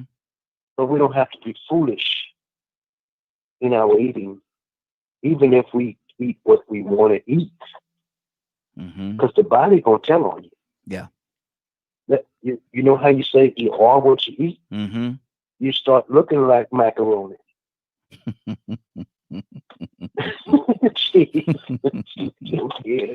Lord, man. Okay. Start looking like cake. Start looking like a hamburger. And pie. You start looking like a hamburger. You gotta have look like a big pork chop. But you have to observe what your body is doing, because it's gonna start doing something. You know, and so you know I'm relatively not a big fella. Okay, but when I get a certain weight, that's when I can't tie my shoes. That's why you know it's time to do some push-ups from the table. Time to do something, man. I'll be like, you know, Lord, I'm finna tie this shoe. I'm finna get out here and I really literally have to, you know, I'll be out of breath. So that's I went too far. Yeah. So I have to do something to counteract that, and we have to do that. Donald, is when you get to that point? When you get to that point, Donald, do you as an individual, do you feel a certain way? Can you feel it that you know? I'm at that point. Can you can feel it? Oh yeah. Okay. Leonard, what do you say to that, man? The cleaning out process. And Leonard, can you feel when you've overdone it? Do you feel a certain way, Leonard? Well, I do, because I have serious digestive issues. So I always am having some type of issue. But like my wife say, I have a cast iron stomach. I used to. There was a point where I used to drink a lot more liquor than I ate. Good Lord. At one point, and I remember a lot of food, and now I don't eat much like that at all anymore. I seldomly drink alcohol. It's really because of the feeling is so bad, and when I get around 240, I can't breathe very well. Okay. And a lot of my issues are tied to that, and I usually tell a lot of people what the hardest part is watching kids who before they're 18 years old, they're already obese. And now you have more kids dying doing things that kids used to just be healthy to do, like running track, playing football, working out, and things of that nature, because they have all these health problems now. Say for instance, once you get older, you get acquainted with what gout is if you start eating too much and you're not getting rid of the acid in your body. Also, your joints, some people joints like mine, you know, they're going to hurt when you're carrying too much weight on them. Yeah. If you got a 19-inch neck and you ain't but 5'6", I guarantee you got sleep apnea. Yeah, yeah. And see, and Leonard, that's so powerful. Leonard, that's so powerful, man. Let's talk about that, man, because a lot of times when you eat and you overconsume and you get yourself in these situations, it can affect your sleeping and everything. It can affect all of that. Talk about that, Leonard. It really messed my life up. It really messed my life up because of what happened, because I was so small most of the time in my life. And then I gained 75 pounds in about 9 months or so. And it went into my liver and it affected my liver. Yeah, yeah.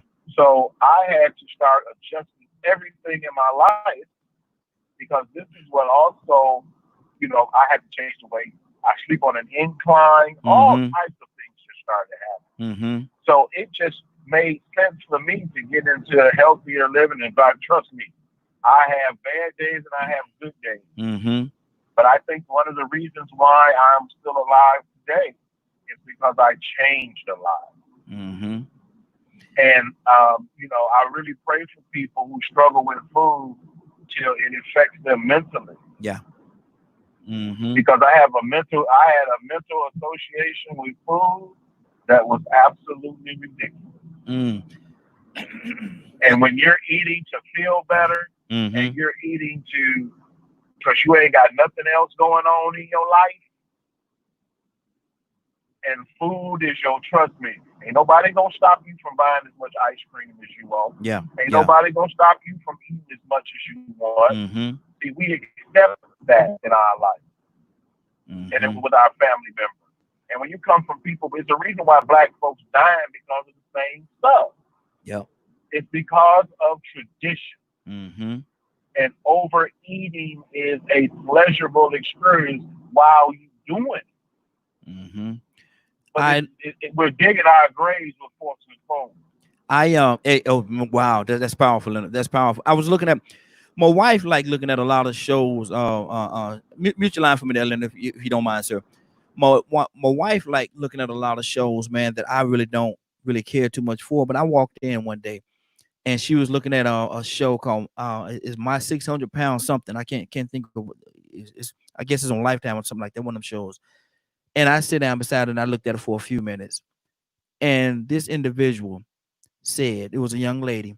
She was well over 600 or some pounds. She said that when she eat is the only time she feel good. She said when she's eating, it's the only time she feel good.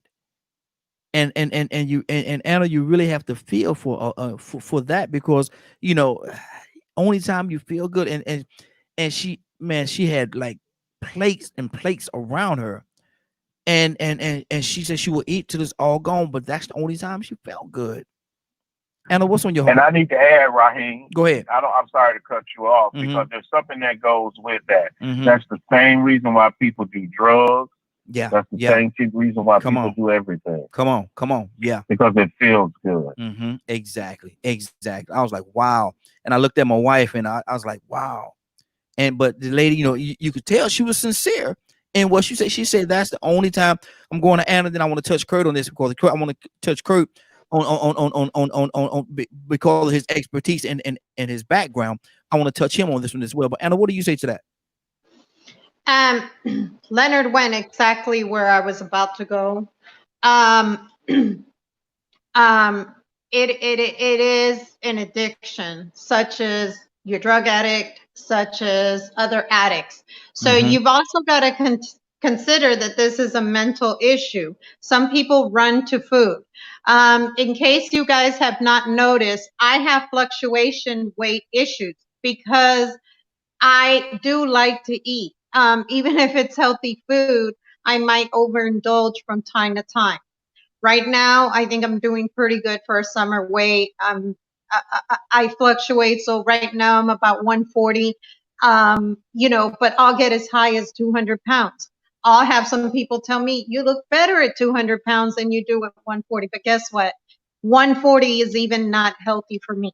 For my size, my BMI, it's not healthy for me. So I may look good to others, and I'm thinking that they're saying I look good because I I look more filled, I'm assuming with more weight, I look better. But to me, I don't feel as healthy. What Leonard said is true. You even have problems walking. You can feel the difference. So I try to not do it as much. Like I told you guys, and I don't deny the fact that a comment was made to me. You're about to be on air. People are actually going to be watching you. Is that how you want people to portray you?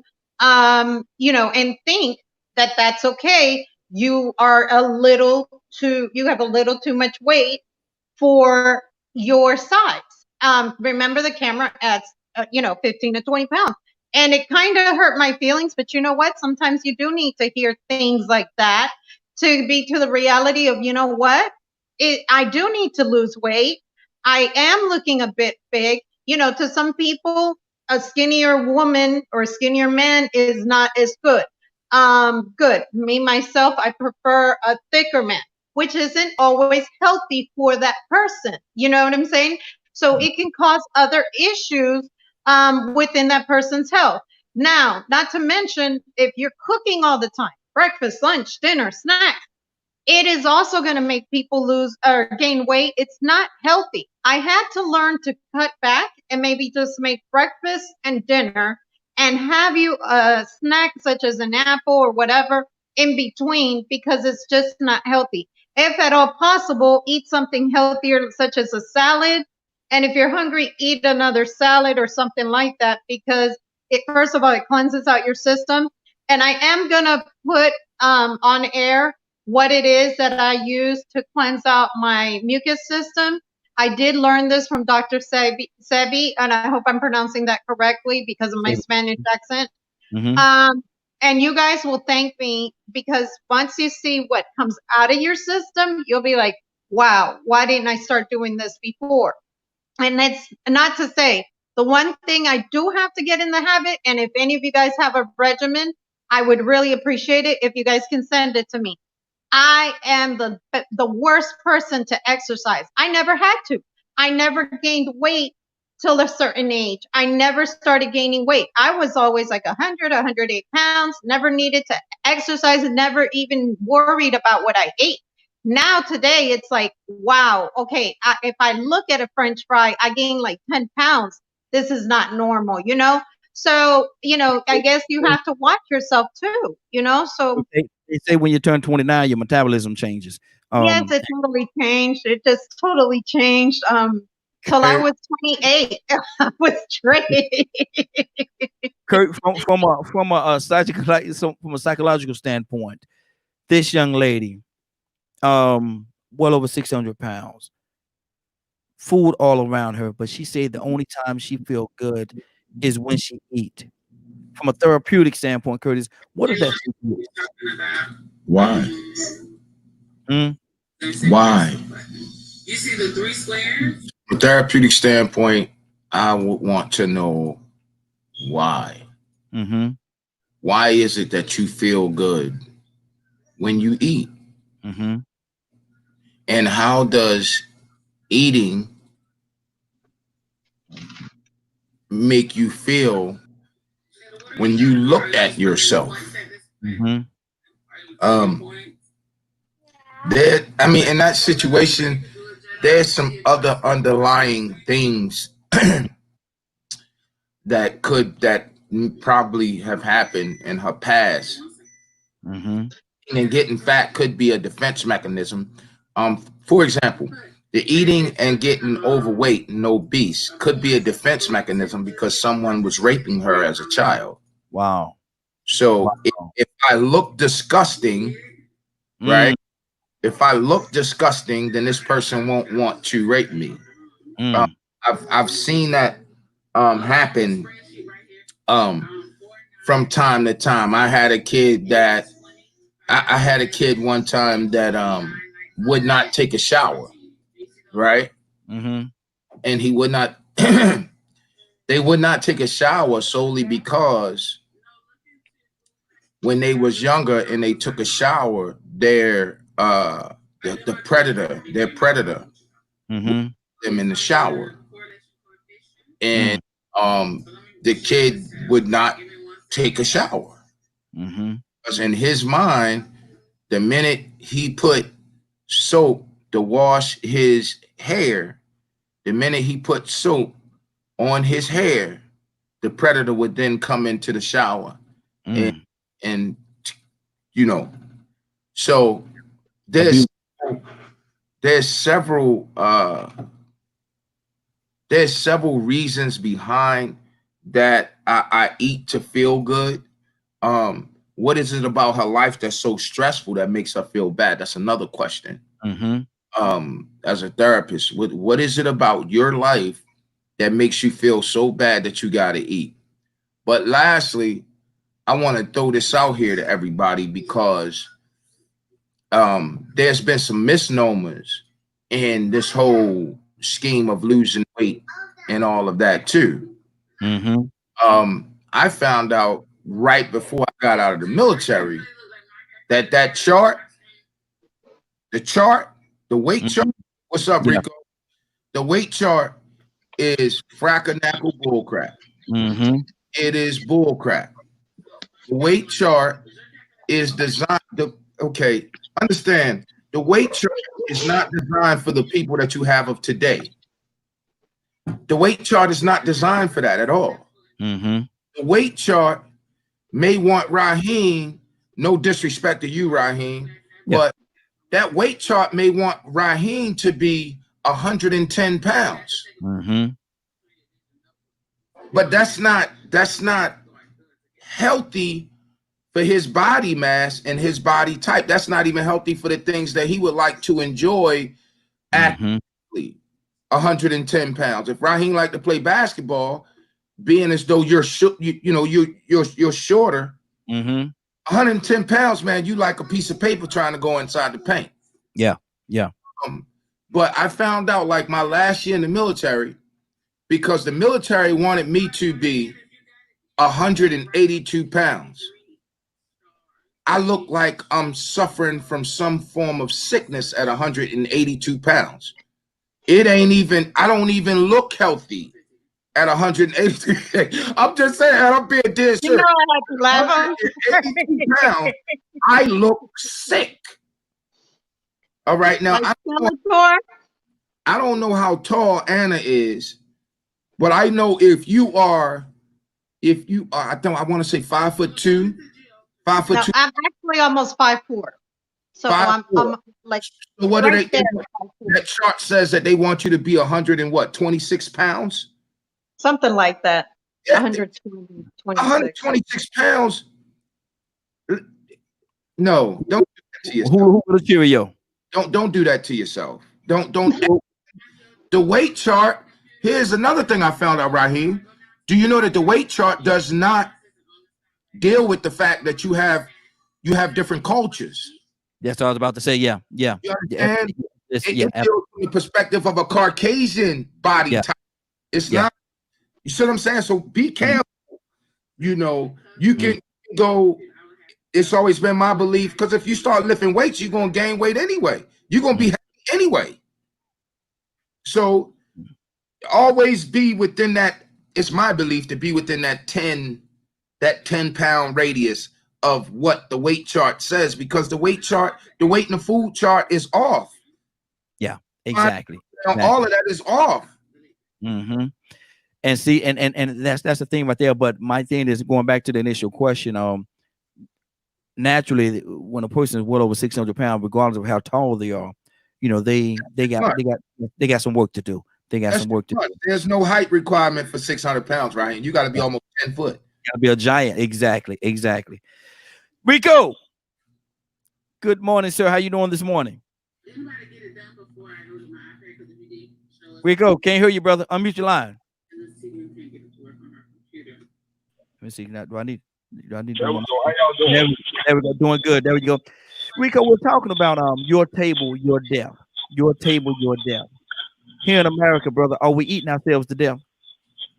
Oh yes, gluttony and obesity, along with bad food, unhealthy food, convenient food, going to eat fast food because it's convenient and real fast. And on top of that, getting away from that custom of having gardens. I was telling somebody yesterday that I can recall when I was young, and I was probably 4 or 5 years old. All of my neighbors had small gardens. If they didn't have big gardens in the backyard, all of them had small gardens at least. Mm-hmm. That was in the 70s. And now with the influx of fast food, the gardens diminished. And so, I noticed the quality of life, more diseases, especially in my hometown. You can see the results of the heart disease and diabetes. And the size, you can see the people. A lot of people got these mixed stations that show that they got bad guts. They got all kinds of toxins in their guts. Exactly. Rico, we get some a little feedback from your line, brother. To an automatic Hold on for a minute. message system 678. I'm trying to call Leonard back as well. Leonard, we're trying to get you back in, brother. We're trying to get you back in there. Hey, Rico, mute your line for me. We're going to go to Anna. Mute your line for me, Rico. Anna, what's on your heart?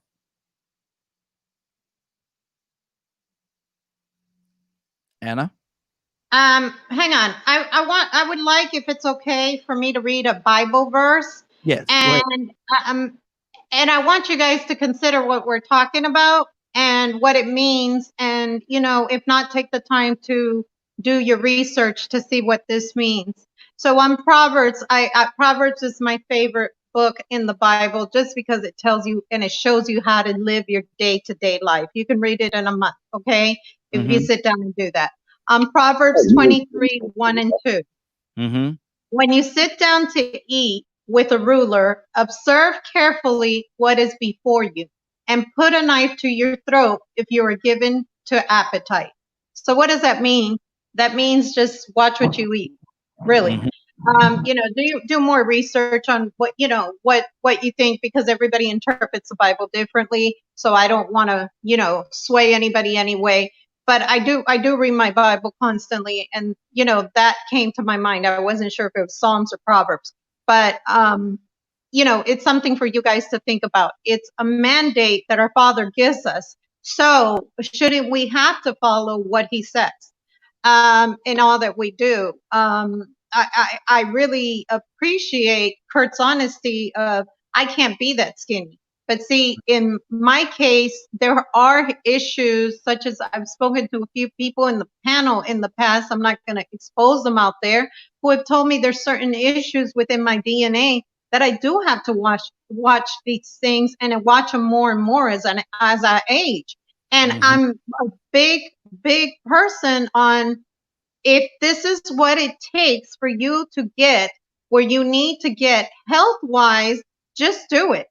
Don't worry about, I love to eat and this and that. We as Christians, it seems like we left other addictions. I don't care what your addiction was. But then we start eating all the time.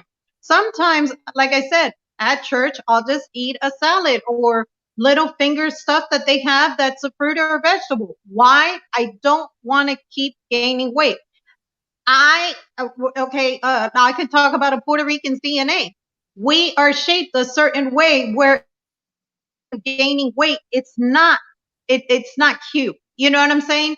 You can gain it in the wrong areas to where it, and I want to keep this as clean as possible. It attracts too much attention. I'll just leave it at that. You don't want to do that. You know what I'm saying? You want to keep healthy to what our Father mandates, because if you're keeping your body healthy, guess what? You get a longer life, right? Isn't that the way it should be? And you're getting your physicals done the way that it should be. You live a longer life. So just consider that, all of you guys. I'm an advocate. I did put on DKM 1.1 what it is that you need to cleanse your system. I do buy the big bags that do last me about 3 months. So if you do this, you will thank me. You will be like, I didn't know that my insides were that dirty. It actually cleanses out your intestinal system. So consider that. I did put it on there, and I did put what I use personally with my children to cleanse out our system. Good deal. Leonard, what's on your heart, brother? You know what's on my heart is, why in the world is there so many people in line at this Chick-fil-A? My It's not that healthy neither. wanted to stop by Chick-fil-A, right? And when I tell you, this place seems to be always packed. Mm-hmm. And you know, I don't even eat it and things like that. So it's easier for me to laugh at it. But there are some people who have certain habits and things like that. And I told you how sensitive people can be about their eating and things of that nature. And so what people don't forget, gluttony is a sin. Yes, it is. Yes. That's how you got fat. But you accept it. Yes. But you accept it because, remember what I told you before, ain't nobody gonna get mad at you because of how much food you put in your refrigerator. Yeah. Yeah. And you may sit there all day, and now you got some people that pack the house with food and sit there and cook it and eat it all back to back. I used to have an uncle that would just, I mean, he was so big till he had this little chair, this little table by his chair. And it had all of the food and junk and snacks on it that he used to eat. Just drinking 2 liters of soda. Good Lord. I mean, chips and just engorging himself. And I was like, you know what? Let me try something different. Let me try something different. I mean, even with trying to, God rest my mother's soul, trying to get her to drink enough water, it was hard. Hold on, and go to somebody else for a moment, right? Okay, good deal. Bishop, let me ask you this. Coffee. Is coffee good for us, Bishop? Well, I've heard that coffee is good for you. I heard that coffee is bad for you. I am not a foodologist. I am not a scientist. I am a consumer of coffee. I drink it every day, start my day off with it. But I can't say whether it's good or bad. I know it's good to me. Let me ask you this. He says good to me. Let me ask you this. What is the addictive potential that coffee has? Enrico, coming to you next. Raheem. Yes. That's an easy one. Okay, talk to me. They done did a bunch of studies. That coffee not in excess is good to prevent. It's a good preventer of Alzheimer's, dementia. There's several qualities to the coffee bean. Regentrification of cells that were dead. It's good for skin cells. It's good for hair cells. There's several qualities to the coffee bean that is good. You know what? But if you drink it in excess, then you're taking in too much caffeine, which offsets.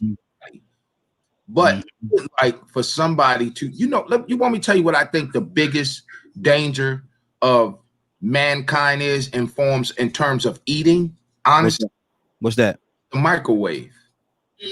And I'm gonna make this real logical, Raheem, real quick. When we was kids, right? And when we was kids, and let's say we was outside playing, and you wanted your food hot. If you wasn't in the house when that food came off the stove, and you wanted your food hot, right?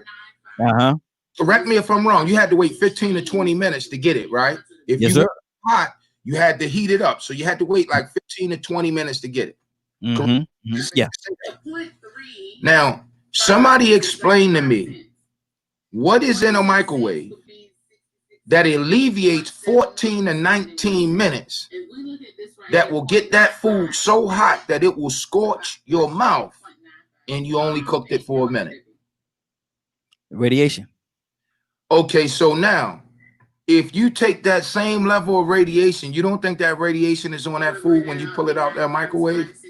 And not only that, what kind of nutritional value is it pulling away from the food?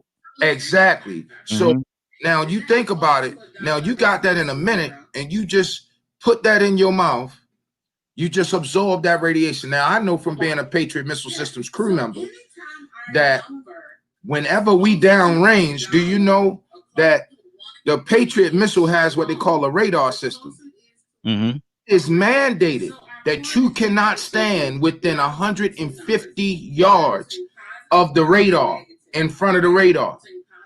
That's a football field and a half. That's a football field and a half that you have to be away from that radar if you're standing in front of it. So if they got like foxholes downrange, the foxholes are downrange, let's say up to 200 to 250 feet, because you're not supposed to be setting in front of the radar, and you're almost foolish to even put a foxhole in front of that radar, right?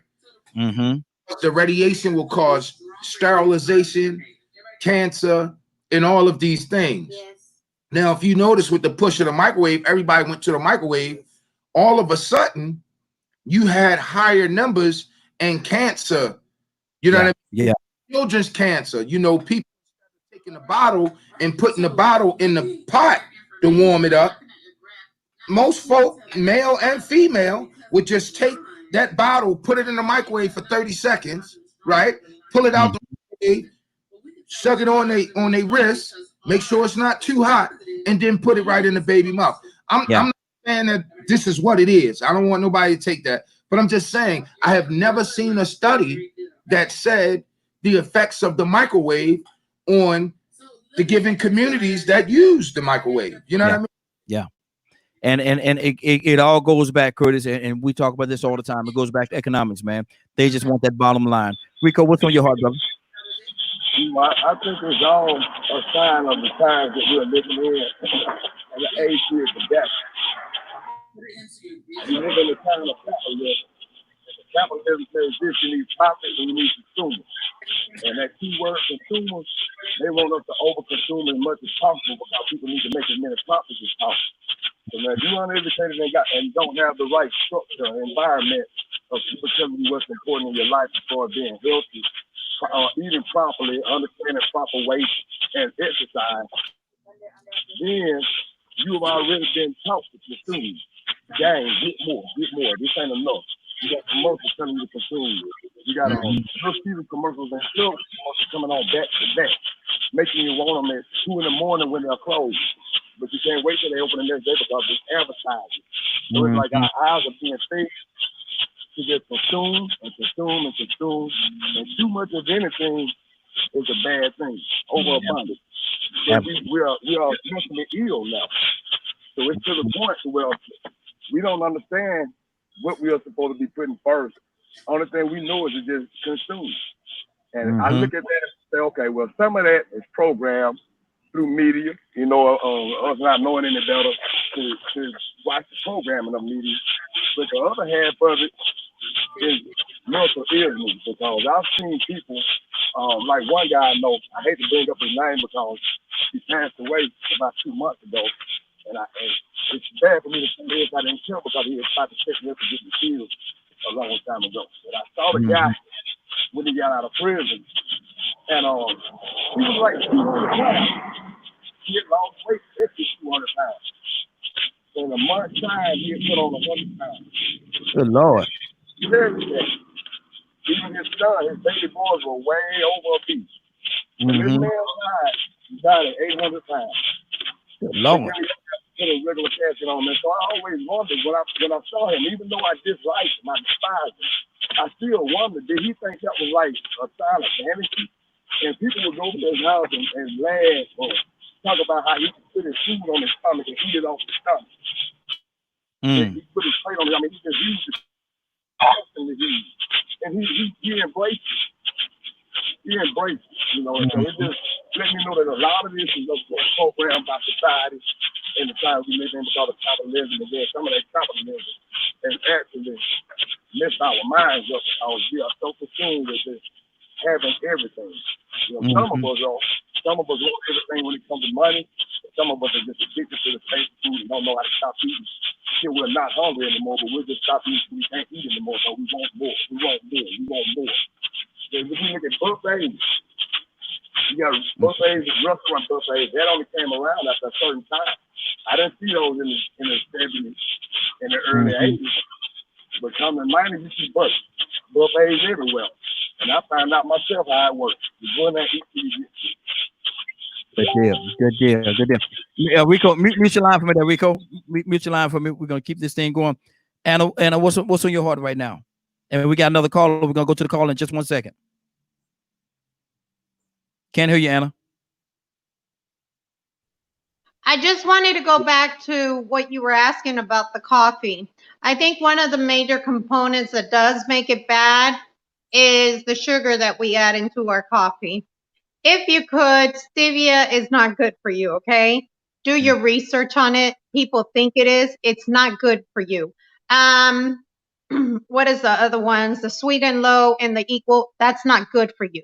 Regular white sugar is not good for you. If at all possible, try to have sugar in the raw, or there's another liquid type. I can't think of the name of it, that you also put it in your coffee and or your tea, huh? Just use honey. Or honey. Honey, your local honey will help allergies and stuff like that. So this is actually a topic that I'm super interested in, because this is the kind of stuff I like to talk about. Health. So go ahead and just put some of that in your coffee or your tea. It should help out a lot. Back to the conversation about microwaves. I actually saw that somebody wrote on Facebook they haven't owned a microwave for 8 years. These are people who are health conscious, and they're realizing, look, this isn't good for me or my family. Let me pull this out of my components of what is causing problems or is causing cancer, because a lot of people are getting cancer due to that. Due to the headsets that people wear, we all use, they were mandated. I don't use headsets on the car. I tried using it or whatever. No, I just put people on Bluetooth. If need be that I need to speak with you, I put you on the Bluetooth set that everybody can hear the whole entire conversation. Why? Because it's not, there's certain things that we have to be conscious about that can give you cancer. Certain things we can't help. That's hereditary. That's a whole different story. But if there's things that you can help, try to help yourself by taking it out. If you take out that microwave, guess what? You're going to have to wait those, what you guys said, 15 or 20 minutes? You're going to have to wait those 15, 20 minutes for your food to get set up. We just live such a fast life. Go ahead. I say, and it's worth it. It's worth the wait. There you go. We live such a fast life, and we want everything now. Again, if there's other things that you'd like to learn about, I'm constantly going to the natural herb store. It just, truthfully, it helps you look younger and it helps preserve you. I mean, I was shocked. And Leonard, I hope it doesn't upset you, but that I'm speaking of this, but Leonard has a pretty healthy health regimen that he lives by. And I was like, wow, he knows more than I do. So I know now that if I need to learn anything about health, that maybe I might not have the answer, or they might not have it at the store, guess who I can turn to? Leonard. Because he knows a lot more. Yes, Leonard. That you would think. Yes. And, you know, and I appreciate that in you, Leonard, because you taught me some things I didn't know on that conversation we had about health. I'm going to tell y'all something. I pick at him all the time, but Leonard Sharp, brother, though, that Leonard Sharp fella, man. Don't nobody tell him I said that. Don't nobody tell him I said that. But let's keep this thing going. We got a caller. Caller, what's your name? Where you calling from? Oh, I'm just in the background listening. Good morning, y'all. Toya with the T on the line. Toya, what's going on? How you doing this morning? I'm good. How are you guys? Y'all looking good. Come on now. Don't make us blush. Don't make us blush. But look at here. We're talking about your table, your death. Are we eating ourselves to death? Not necessarily on the amount of food that we eat, even though we do overindulge, but the quality of the food that we're eating. Are we eating ourselves to death? Oh, yeah. We loving the masses food right now. We absolutely do. We know it. We hear stories about it every day. We know about microwaves for 10 or 15 years, and we still got them in our houses. We know about the sprays and the things. we're looking at a case right now where they say that Roundup causes man cancer. We still eating their vegetables, and you don't want to go garden your own vegetables. You don't want to stop using no microwave. You don't want to wait 15 minutes no more. So yeah, it is us. They have been years ago put a system out there, a theme out there that did not mean well to us, and we accept that willingly and knowingly every day. We train our kids to use it and then make excuses on why we can't correct it. I still have a microwave. I very rarely use it. I'm going for the oven. I already wait 15 minutes because I don't want to kill myself. Let them kill me for fighting up and standing for what's wrong. I'm not going to do it to myself. You understand what I'm saying? But yes, absolutely. We doing it to ourselves. On a daily basis, and it's crazy on a daily basis. Donald, what do you say to that? I'm listening. We're self-destructive. We're self-destructive. Some by nature until they learn or they'll be no better. What may make me fat may kill you. You understand what I mean? Yeah. And what I thought about in all of this, what is the let me just say spiritual life of all of us? What is our strongest point when we search for strength? What is the best thing to do? If maybe somebody has the answer, I'm gonna give mine. Fasting. Ain't that amazing? Yeah. When we search for strength, what is the best thing to do? Fast. Remember when Jesus was tempted in the wilderness for 40 days and 40 nights? The enemy came, and what was the first thing that he tempted him with? Bread. Food. Yep. Ain't that amazing? You thought he was at his weakest. You thought he was at his weakest point, but actually he was at his strongest point, because he said, "Man does not live by bread alone, but every word that proceeds out of the mouth of God does man live." Then there goes the rest of the temptations. You know why?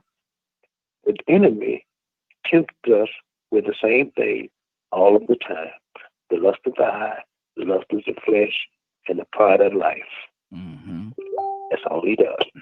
He don't change his strategy. So the first thing that he attacks us with is something for our belly. And we'll self-destruct if we don't like it. It's a pleasure thing. When somebody say, "Well, that's the only time I feel good is when I eat," because it's a lustful act. I talk a lot of trash, and I talk about what I do and whatever that. But when we all go, if you believe, if you don't believe, then that's another thing. But if we look at, we always have to go back to the word and find out the solutions for life. That's good. And it's in there. So that is. Good deal. Rico, what's on your heart, brother? Hey, I was glad you said that, man. There's actually a couple of things I want to mention. It really shows how much there's an overwhelming need for us to get more health conscious in our community, and how really we don't relate history. Like, I don't know if people really understand how powerful sugar is, but to me, sugar is like crack. Yes, it is. I see, like a lot of people, you say that and they laugh. People are so simple-minded. But the first time I saw how a child responds when you put a cookie or a popsicle or some ice cream in their mouth, their eyes light up. And they want more, but they start shaking and jumping and they want more. They'll snap the spoon out their hand.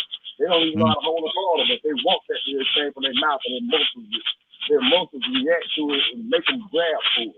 And so when you think about how addicted that is, from the history, you think about how think about history, think about how many wars we had over, how many wars the colonizer had over sugar cane. How many countries they they fought for their resources of sugar. And I wonder just how sugar crazy those people were back in the day. And then they had the need for it. So like I said, when I look at food now, I sort of think of it all as like crack. When you see the people just overindulge on it to a certain extent, but sugar is the worst now. But yes, then it is. Toya brought up something that was really important, and that was about the type of foods we use, what's going into. You know, we don't pay attention to the ingredients on the sides of the box. We don't really pay attention to media when they talk about GMOs. But we actually have some large losses and history BCG contamination from Monsanto. And Monsanto, I know everybody know about Monsanto and Toledo. So they were headquartered here, man. They had the whole city used to smell like forest. And they would be fine. And like there was a lot of water around and you could fish in the ditches and reservoirs around there. Not some nighttime fish, but some of them would have 2 heads. And they didn't tell nobody. For like 40 years, they contaminated everybody and everybody knew about it. Well, these same people are using those chemicals to create insecticides. And that's who creates the GMOs. They own all the market for anybody that could use seeds to farm. And we're eating this food with the GMOs in it, but unaware. We're just consuming it. Like I said, we're going to Popeyes and doing stuff, promotion for them for the chicken sandwiches. We don't know what they did.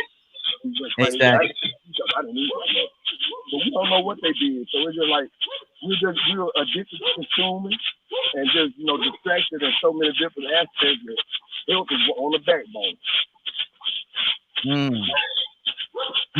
Hey, mute your phone, Hurry. Good points there, brother. Mute your phone for me, Leonard, what's on your heart, brother? Man, I appreciate those so kind words, Raheem. You didn't hear me, did you? Because I'm definitely you didn't hear me, did you? Trying. Oh, Lord Jesus. And there was a point in my life where I really had it down packed. You know, I was eating healthy and everything. And I'm going to tell you, man, the bishop and Brother Toussaint said something very important. And I'm glad they brought it up because it is part of my issue. And it may, have something to do with another phenomenon. You know how folks tend to gain weight after they get married? Yes. Especially men. Yes, we do. Yes, we do. Now, Bishop mentioned something. So, I think it was Toussaint mentioned something that was just crazy. Lust. That's it. Because in my issue, that's where I went all the way to break it down. It's lust. Fellas, and so the grown folks is listening. Something for wives to take into consideration as well. When I'm having a lot of sex, I don't eat. I don't have those cravings for food or anything. See, when you out there and then all of a sudden you get married, boom, you stop. You stop chasing, you know what I'm saying? Yeah. You stop running around. You have access to more food. You're sitting down for more meals, which probably I used to eat everything standing next to my counter.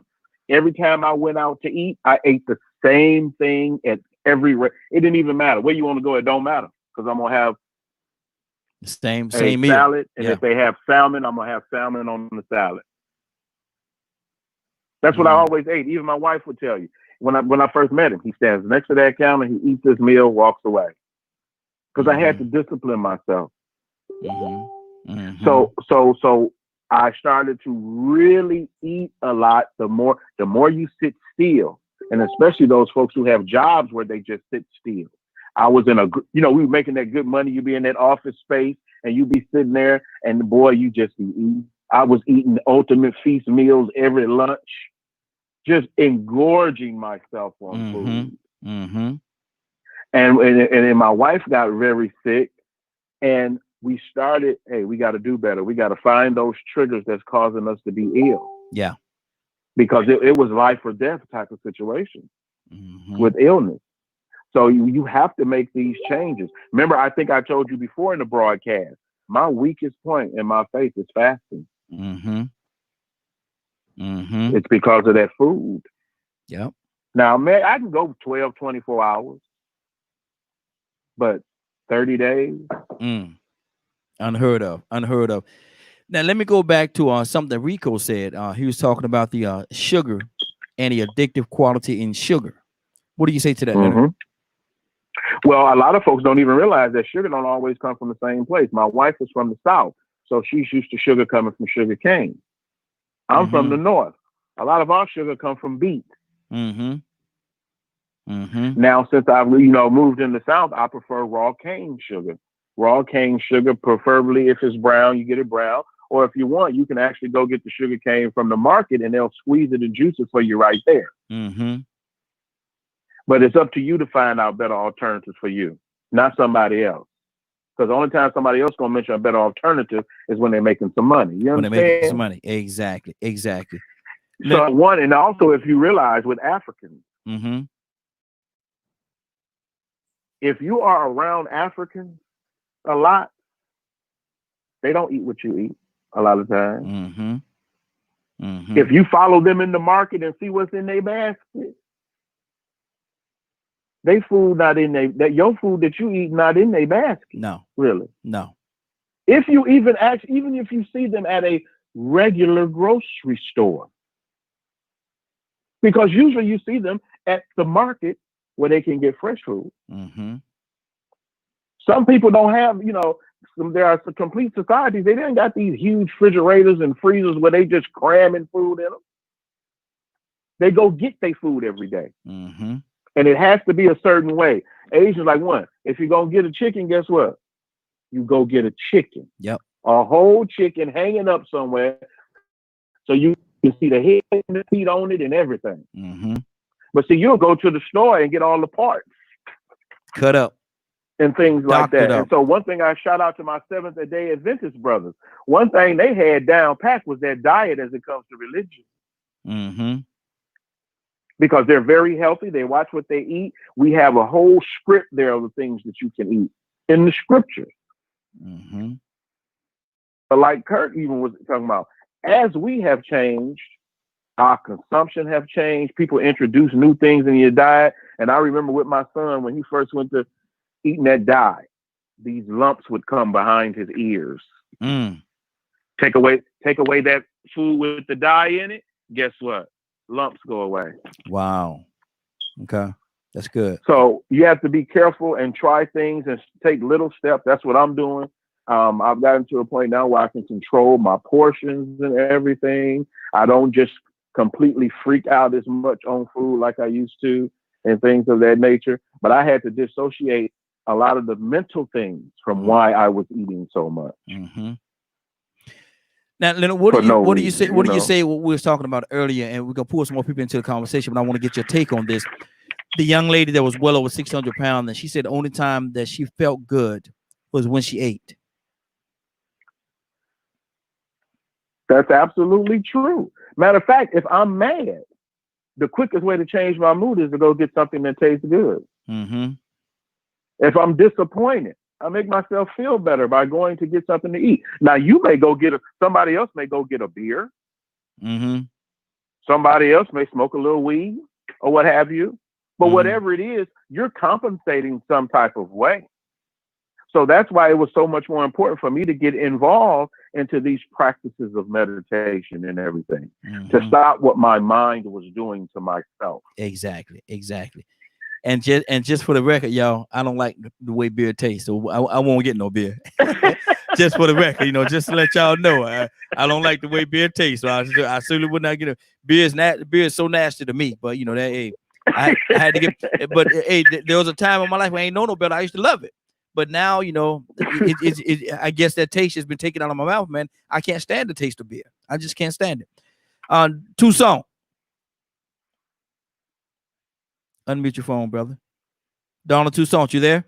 Yeah, man. Let's talk about the addiction that Rico brought to the table, the addiction of sugar and how addictive it can be. What do you say to that? What addictions? How addictive sugar can be. Oh yeah, man! You remember when we used to have cornflakes and milk? Mm-hmm. Yeah. And it was already sugar in it, right? Mm-hmm. There was already sugar in it, right? Yes. Why you add sugar? Mm. Yeah. We used to drink. We didn't have Kool-Aid. If you didn't have Kool-Aid, but we'd drink sugar water. Mm-hmm. Yo, yeah. Oh yeah. I know folks drink sugar water. Exactly. Mix it up like it's good too. That sweetener is a pleasure. It's a pleasure, and we like pleasure. Mm-hmm. So anything that makes you feel good, just like anybody, the craving for something. I've learned when I get upset, the best thing I do now that I know better is just go to sleep. Mm-hmm. I ain't gonna let it blow my heart up. I just sit down somewhere for about 5 minutes and I pass out rather than eat or go do something stupid or crave for something else. I just close my eyes and go to sleep. Hey, Rico, that brother said he just go to sleep, man. I ain't worried about it. I just take me a nap. Ain't not gonna hurt me on my nap time. That's the best way to do it. If you can't, once you discover that it's a trigger, that is the best way to do it. You have to find a substitute. Wean yourself from it. Yeah. Mm-hmm.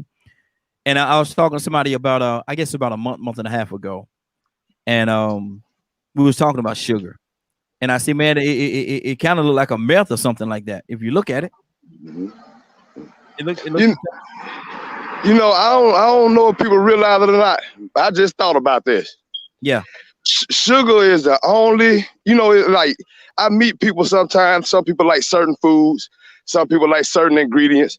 I never heard a person in the history of my life say that they don't like sugar. Yeah. No. I've heard people say they don't like salt, they don't like pepper, they don't like all kind of seasoned certain food they don't like. But when it comes to sugar, I never heard anybody in my life say they don't like sugar. And that just goes to show you how powerful it is. All food is addictive. Yeah. And like what Linda said earlier, and Bishop just said, Dumb and Donald. It's a pleasure thing. But when you understand it's a pleasure thing and you start finding out those triggers, then you start working against them, especially if you are unhappy with your weight. Because not only do people eat because they are depressed or angry, but some people eat just because they're bored. I caught myself doing that. Sometimes I'll be sitting around and I say, you know what, man, I ain't got nothing to do. Let me go in and I look in the refrigerator and I close it. I'm like, hey, it's the same thing another last time I look. 30 minutes later, I get up again and go look again. And I'm like, man, you know what? I got to find something to do. Yeah. Come in the refrigerator having too much of a conversation right now. We're having too much of a conversation. We got a caller. Caller, what's your name? Where you calling from? Caller, what's your name? Where you calling from? Hey guys, it's me, it's Hannah. I'm just on my way to an appointment. Oh, okay. Ironically, the same topic we're talking about. So I'm here. You can ask me whatever, or go on to the next person. Well, we're gonna ask you. Are you addicted to sugar? You know what? At one point, I surely was. My downfall were there for a long time, and I will have them from time to time. I'm sure you guys have seen them on air. It was energy drinks. Energy drinks are not good for you at all. I love energy drinks. Part of the reason is because I'm anemic. I have sickle cell trait, so I am tired a lot. And then I have other issues that attribute to more tiredness. So with that being said, I would drink them and they would keep me going. 2 or 3 of those bottles a day. Sometimes I'll just have a taste for one and I'll drink one here and there. Are they good for you? Absolutely not. But the thing is, like I say, things in excess, and that's one thing I learned. Things in excess, they're not good for you. Anything in excess, including your energy drinks or your coffee or your sugars and stuff like that. Other people, it's candy. Other people, it's coffee. A lot of times I drink my coffee black.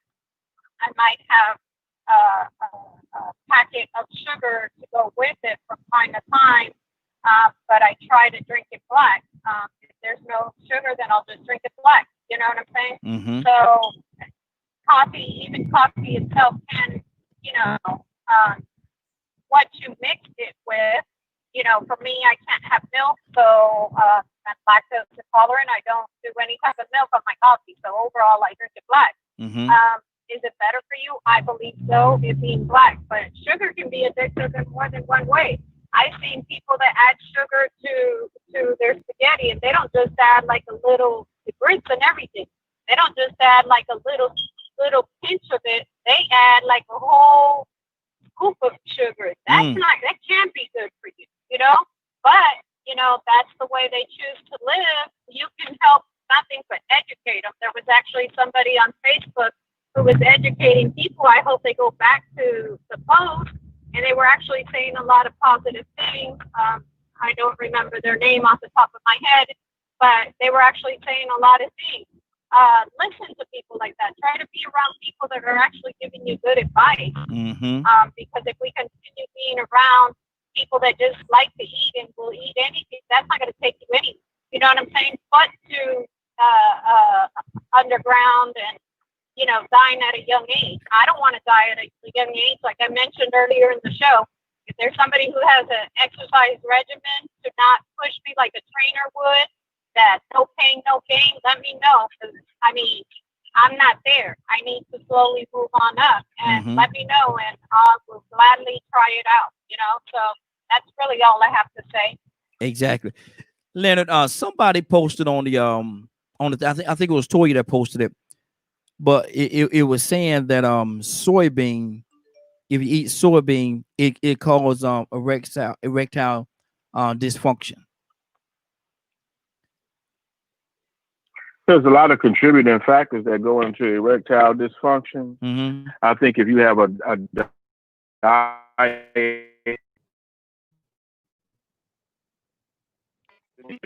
that are eating out and buying out and things like that, one of the ways I tried to cut back on that.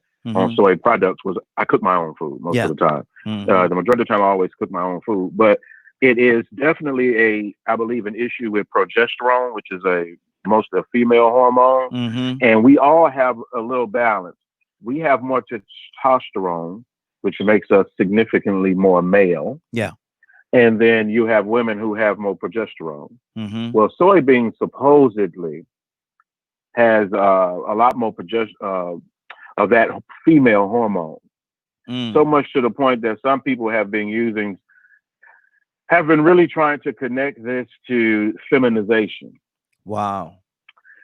And one, I'm a big lover and fan of science. And there's Mm-hmm. one reason to use something, a bit of knowledge for an agenda, as opposed to actually delivering the truth of the matter. Mm-hmm. And eating soy don't turn you gay. It don't make you no more homosexual than you would have been.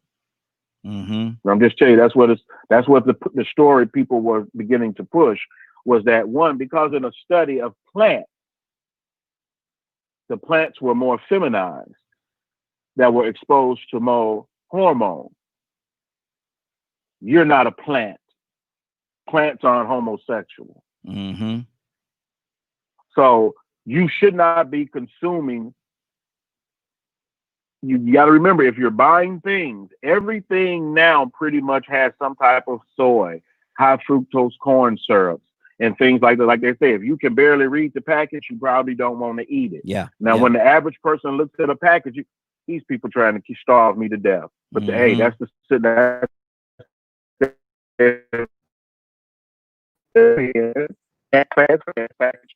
package.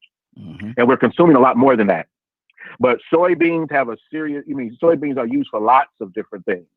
Lots and lots. They're used in paints and you name it. There's lots of uses for soybeans, just like peanuts and things. Mm-hmm. That's why we have this huge issue when you have to really be careful if you have children and people with peanut allergy. Mm-hmm. Because it's in everything. They have to put warning labels or what have you. Even states like California, for instance. There are people that are so evil-minded. They will hire lobbyists to fight this, so they don't have to tell you what's even in the package. Yeah. Want to kill you in So silence. we have to be aware of that. Mm-hmm. We talk about Roundup and Monsanto. One of the biggest things about, because everybody knows I love Barack Obama and his presidency. One of the things about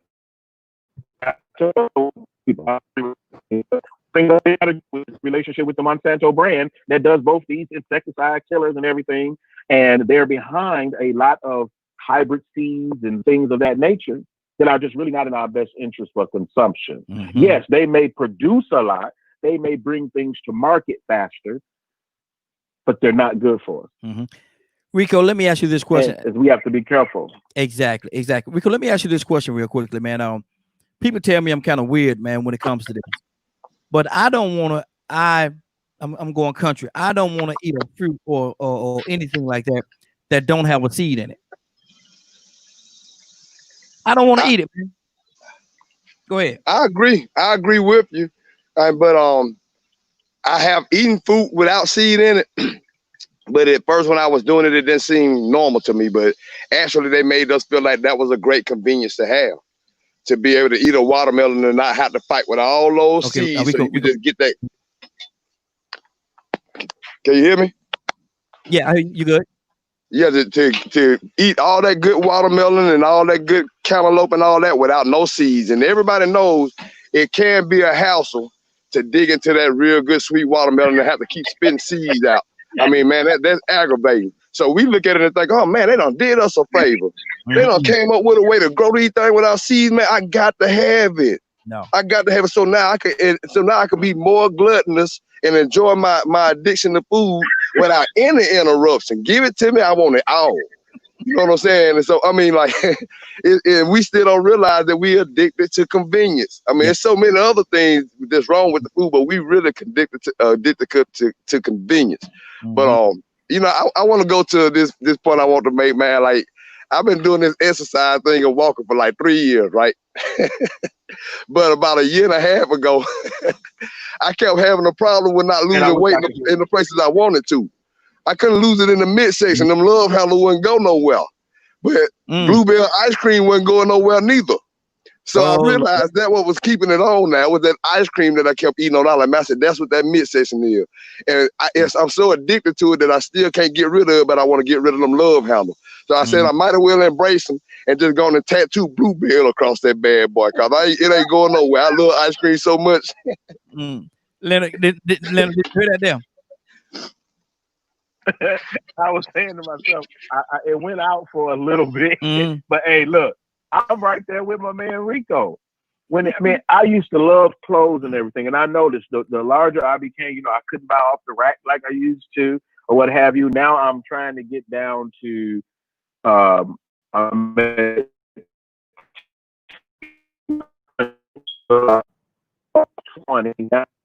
another 20, and by my birthday, hopefully I'm gonna be around 175. Okay. But it's always best to burn fat naturally. You've got to exercise. Yeah. I never recommend to people any type of quick weight loss, or I'm not into that type of thing, because it always have side effects. And we've been through a lot. Y'all remember Dexatrim and all these types of things and different diets or what have you. Well, we have to be mindful. We got to consume, what it is that we need first.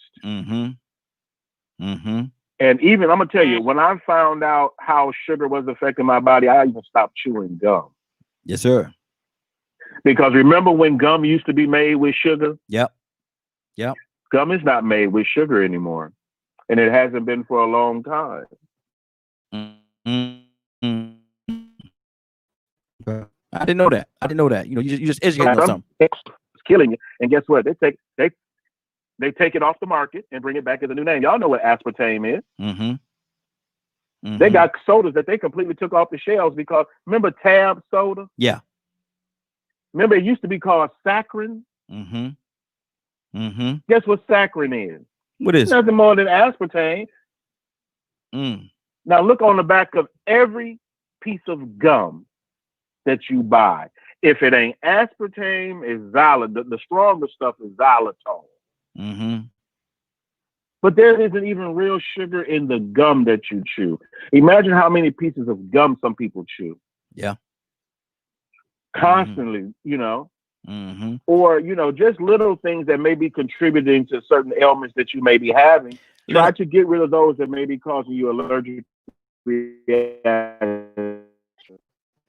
Let me ask you this, and Leonard, I don't know if this works. It comes to diabetes. Okay, Leonard, let me ask you this, and I don't know whether it works. I'm leaning on your expertise about this, but a lot of time, what people do when they chew gum because they want to keep their breath fresh and stuff like that, and not because of, you know. Yeah. Okay, now, why can't a person take little mint leaves and chew on those? Won't they do the same thing? Why wouldn't you? I mean, it's not why you shouldn't. Try it. If it works for you, it works. Yeah. Nothing's wrong really with mint unless you have issues. Sometimes, you know, some people may have a reaction to mint if they have very sensitive digestive systems sometimes. But that's in Ayurvedic medicines and traditions and things like that. Your natural herbs all have those. That's what they were for before they started putting them in all these packages. Exactly. That's good. Bishop, what's on your heart, man? How addictive?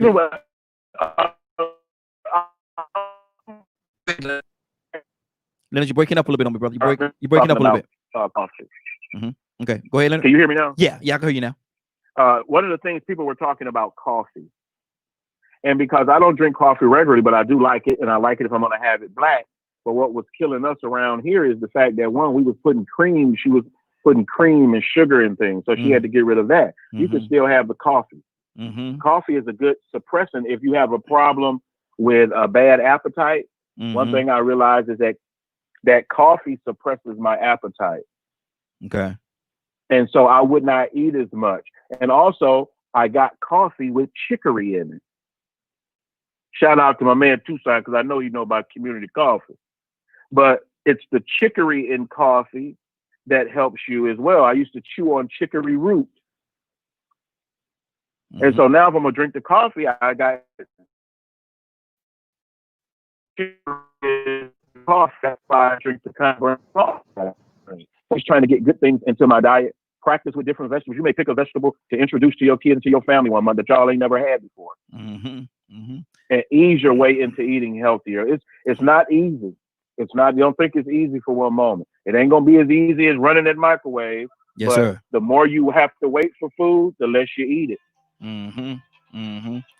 I know. I went to the farmers market, and I saw a fruit that I ain't never seen before, and I was gonna buy it, man, but I couldn't pull myself to get it. But it was a dragon fruit. I don't know if y'all ever heard of a dragon fruit, but I talked to a few people, man, and they say I should have got it. Say it's real good for you. Rico, what you know about dragon fruit? Yep. I've heard of them too, and I'm just like you. I look at them and I want to try them, but just like with a couple of other fruit I've seen like that, I don't even know how to eat it. I want to try, but I don't even know how to get to the good part of it. I'm confused. Somebody gonna have to teach me. Yeah. Well, I've been doing some research. on the on that dragon fruit, and what they say is you can't eat the peel, but you eat the inside. and young lady told me, she said it's so good though. She said it's so good. She said it's sweet and it's good. So I might have to go over there and grab me a dragon fruit just Leonard, you had it before? Yeah, I love dragon fruit. Okay, and basically you could just cut dragon fruit open and eat it out the middle. Yeah, that's what she said. Now, is it like a kiwi? Like, say for instance, it's something like that, but it's to me it's a little more substance than a kiwi, a little bit creamier to me. Okay. Than an actual kiwi, but a lot of times I just buy stuff and I try it, and if I don't like it, I just don't like it. Yeah. But I will try stuff. I'll try anything that grow out the dirt. Exactly. I'll try any of that. Yeah. I'm gonna definitely go out there and get me one, man, just to try it myself, because people I talk to, they say they absolutely love it, man. I was just scared. I looked at it, I was scared, man. I don't know about this, man. You know, I don't know about this. Yeah. This. Well, there's a lot of things we don't even. There's a lot of it's so funny in Black culture that we've gotten away from a lot of stuff. You know that we used to really. I remember when pear preserves used to be the bomb. Remember that? Yeah. I mean, you had them regularly, but the young and no, not to be sexist, but if our young women lose this skill, our culture loses it. Yeah. So men, y'all don't have to start cooking. I know Frank probably great at meal preparations and things like that, being a nutrition guy.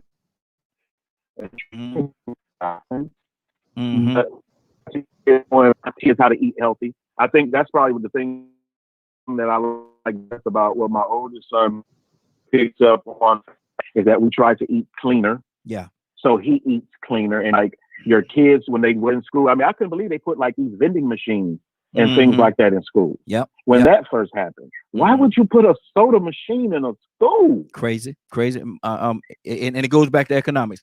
Bishop, what's on your heart? Bishop, you ever had a dragon fruit, Bishop? Bishop, unmute your phone, brother. Unmute your phone. You ain't got but one phone, man. One button. Hit that button and unmute it. There we go. No, I have never had a dragon fruit. It looks so funny. I'm like, man, I don't know if I even want to get that thing right there. That's what I was doing when I was looking at it. I had it in my hand. I had it in my hand, Bishop, and I was right there to buy it, but I put it back. I'm gonna go get one though. I'm gonna go get one there, everybody, and especially with Leonard, what he's saying. So I'm definitely gonna try one. But go ahead, Bishop. What's on your heart? Yeah. Well, you mess around, make me want to do it, man. I tell you, I had to step away for a little bit. Y'all, please pray with me. Pray for the Powell family. I just lost my best friend, and so I got the phone call. I had to step away. I think I did more crying than the wife did. Yes, sir. Man, that was my boy. But our life. James said this. Our life is like a vapor. We appear a little while, and then we vanish away. And my tears are not so much tears of sorrow. He will be missed. But my tears are gonna be those of rejoicing because he lived a life that was for the Lord. Absolutely. And that's one of the things I can really say about him. And so I beg your forgiveness of changing the topic or changing the subject to relate.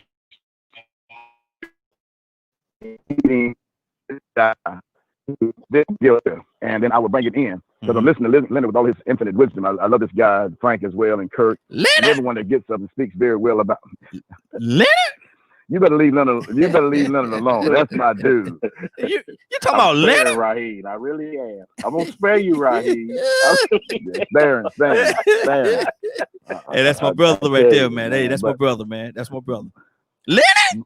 But if Leonard. But if we don't pay attention to what the same subject goes back, then we'll die before our time. Yeah. So pay attention to what we put in our body. Eat wisely, eat sensibly, eat healthy. I don't think anybody per se is ready to leave here no time soon. Kurt said something about people that are eating and they become obese. Well, there's an underlying agenda. There's something else going on mentally within them that causes them to be depressed. They want to eat so much. And eating does not take away or resolve the problem that exists. Maybe a relationship-wise, I can't get a man, I can't get a woman. Nobody wants me. Or they could have been, molested or raped at an early age, and they want to make themselves less attractive. At the end of the day, value who you are. Take pride in who you are, regardless of what situation may have transpired. Still love you.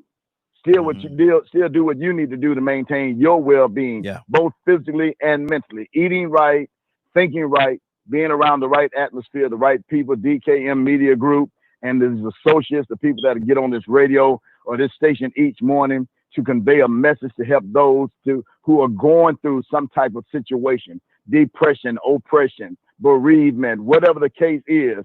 We have a group of men and women that get on this station, Christy, Anna, that talk wisdom, Cassandra, these women that can be very helpful to these other women who are going through things, as well as men too. Women can help men as well as men can help women. Yes. So reach out to us, reach out to DKM, reach out, listen to Leonard and Frank, Kurt, Toussaint, all these great men, Rico, the new brother coming on the station, coming in live and loud and letting people know, hey, I'm here and I can share some information with y'all. Exactly. DKM Media Group, DKM Media is where it's happening. Tell the world to tune in each morning on Morning Glow. Come on. And call in Tuesday night, Real Men Being Men. Yes, sir. And let us tell you something. Y'all pray for the Powell family and pray for me. Absolutely. But I love the topic today.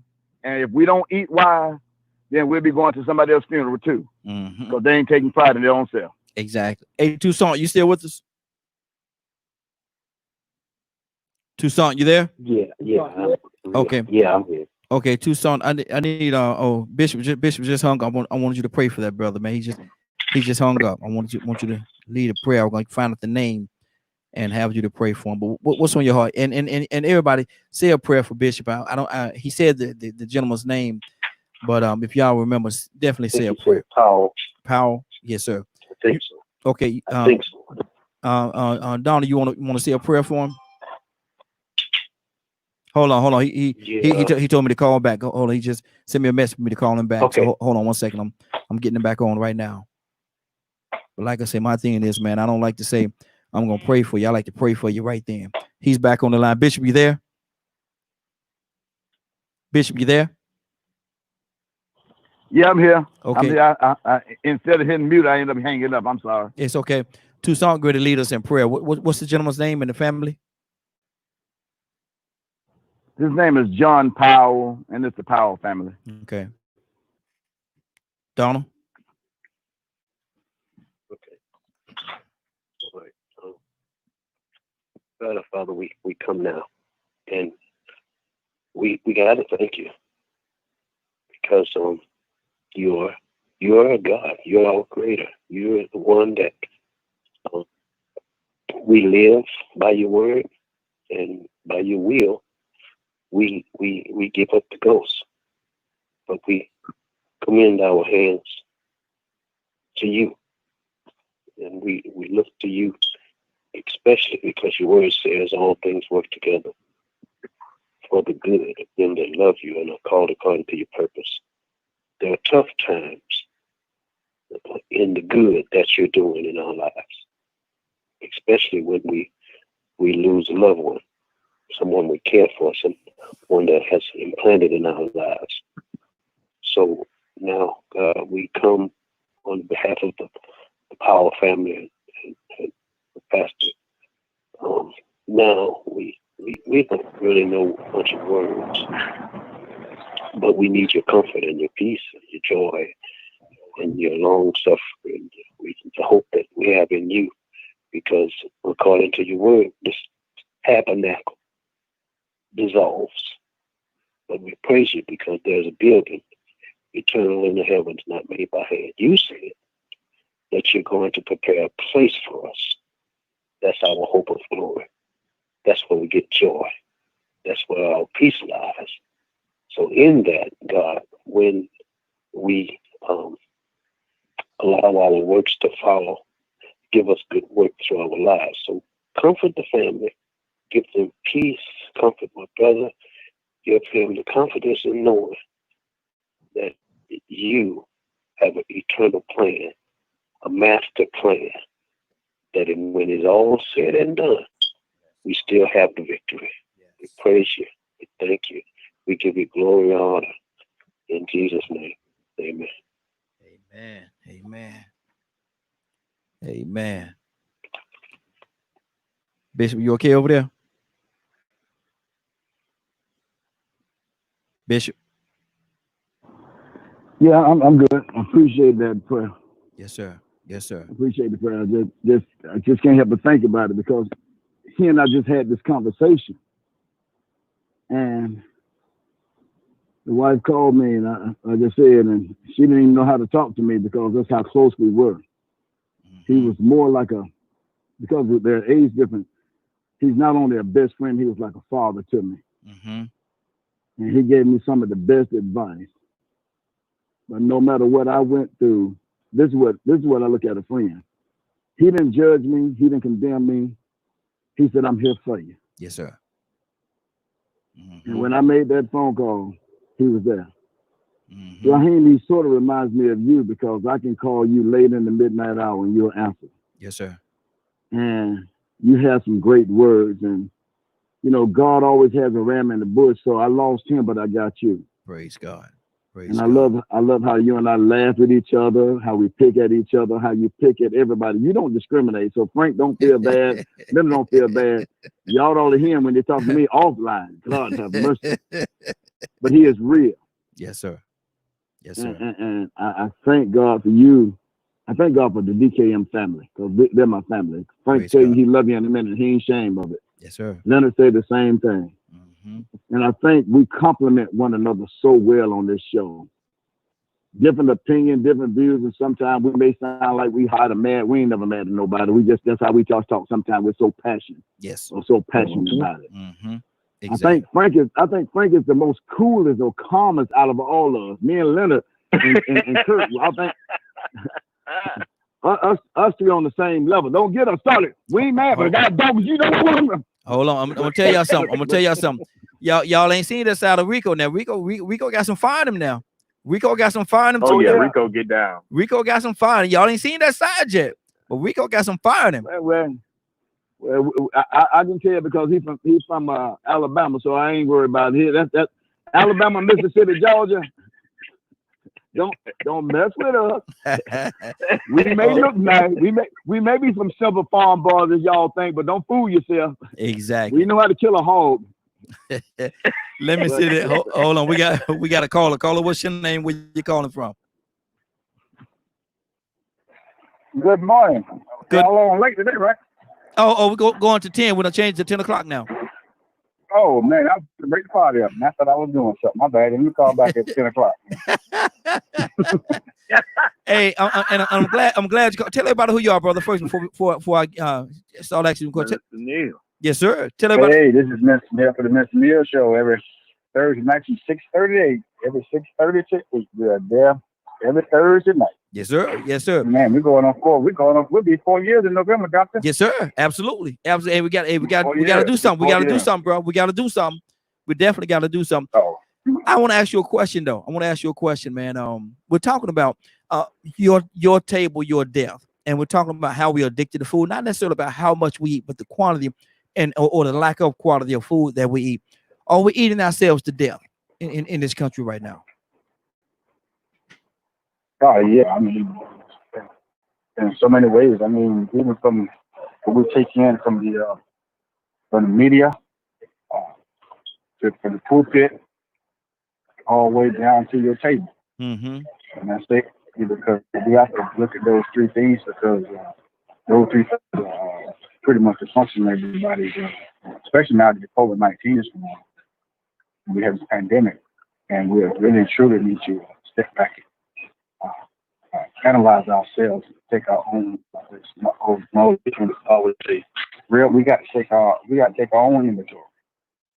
We got to step back and take our own inventory, find out exactly where do we stand with this kind of preparation. What kind of changes can we make to make ourselves healthy? And I say that to you because you know life changing situation I had 3 years ago. Yes, sir. You was right there the whole time. You know how my body took that blow, and I had to change a lot of things, even to the point that with me exercising things that nature, I never really changed. I've been playing football in college. I always thought I was going to be in shape, but no one told me I was going to be 50, and that I was going to be out of shape. Well, thank God that He's given me a chance to get this thing right.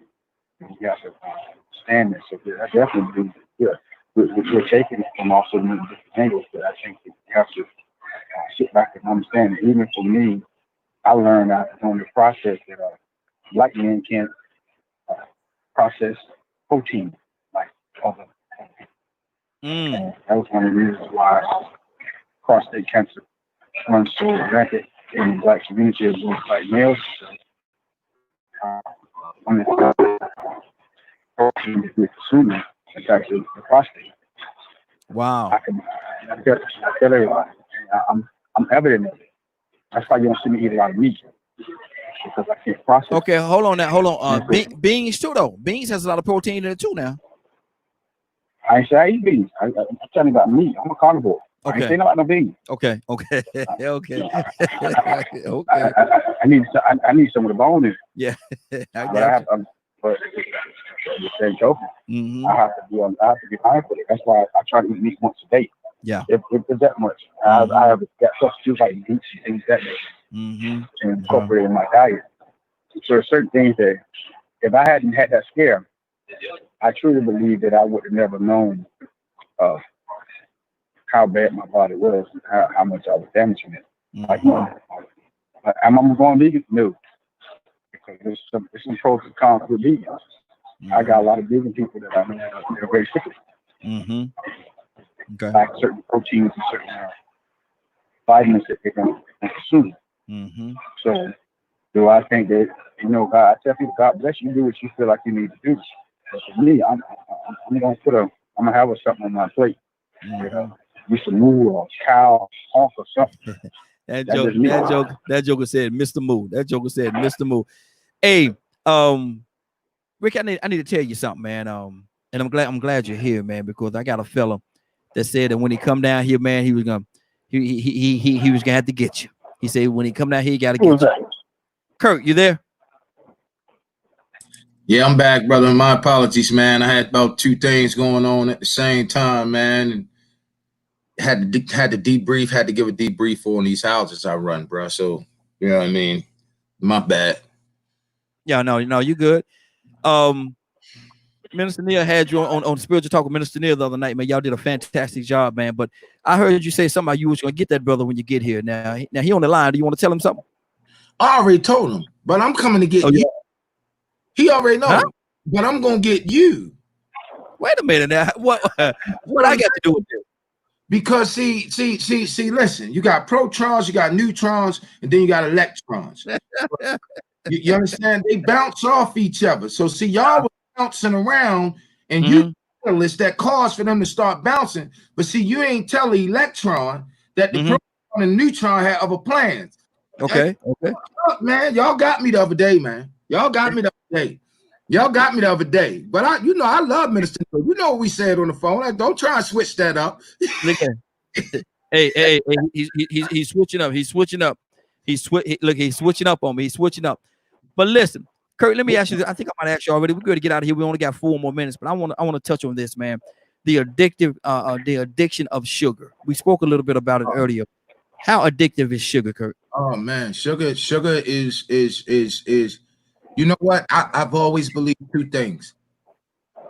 That sugar, one, is the second most addictive drug on the planet. The first one is nicotine. Those are the 2 most addictive drugs on the planet. So are you saying nicotine is more addictive than sugar? Nicotine is more addictive than sugar. Wow. Sugar is second. All the other DOCs line up after that. And some people will tell you that all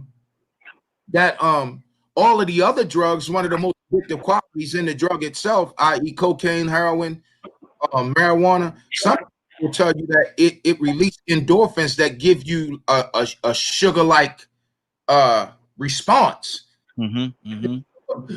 Amp you up. If you have too much sugar, to amp you up, right? Well, cocaine do the same thing. Nicotine has a tendency to bring you down. So, it's man. This thing is serious. I mean, it's serious. But sugar, by far, to me, is the second most addictive drug on the planet. Now let me ask you this, Rico. I'm gonna come to you with this right here, Rico. Kurt said that nicotine is the most addictive on the planet. Now, y'all excuse me if I don't know, but I'm not clear on this. Y'all help me out a little bit. But is it the nicotine? Is it the tobacco, or is it the chemicals that the tobacco company add into it after that? I think it's the chemicals. I was addicted to cigarettes. I've been cigarette free now for 4 years, and man, that was the only thing I couldn't quit on my own. And I tried, man. When I tell you, I was so addicted to cigarettes that they stink. I didn't even like the way they smell. It got to a point to where when I walked in my house, I hated the smell. that was in my room that I smoked the most. I hated the smell of my clothes. Sometimes it got to where I could smell my hands and I hated it. And guess what? I was still firing them bad boys up. Wow. I was still firing them up, and I was like, man. You hated the smell. Hold on. You say you hated the smell. You couldn't stand the smell even on your hand, but still you were still smoking them. Yeah. Sometimes I'll smoke them out of boredom. Sometimes I find myself finding them up back to back bored. I would be at work and I fire one up and smoke it all the way through and then put another one in my mouth. And so I finally realized sometimes I just got used to having it in my mouth. Right. So, I mean, it's just so many different habits that we could pick up and get addicted to subconsciously that we don't know about, on top of the chemical that they add to you that make you still favor what it is they're selling. But I didn't believe it. I was a non-believer in cigarettes being addictive. I thought I could start and quit when I got ready.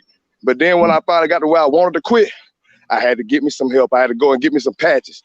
And they work. For anybody that needs to quit, they work.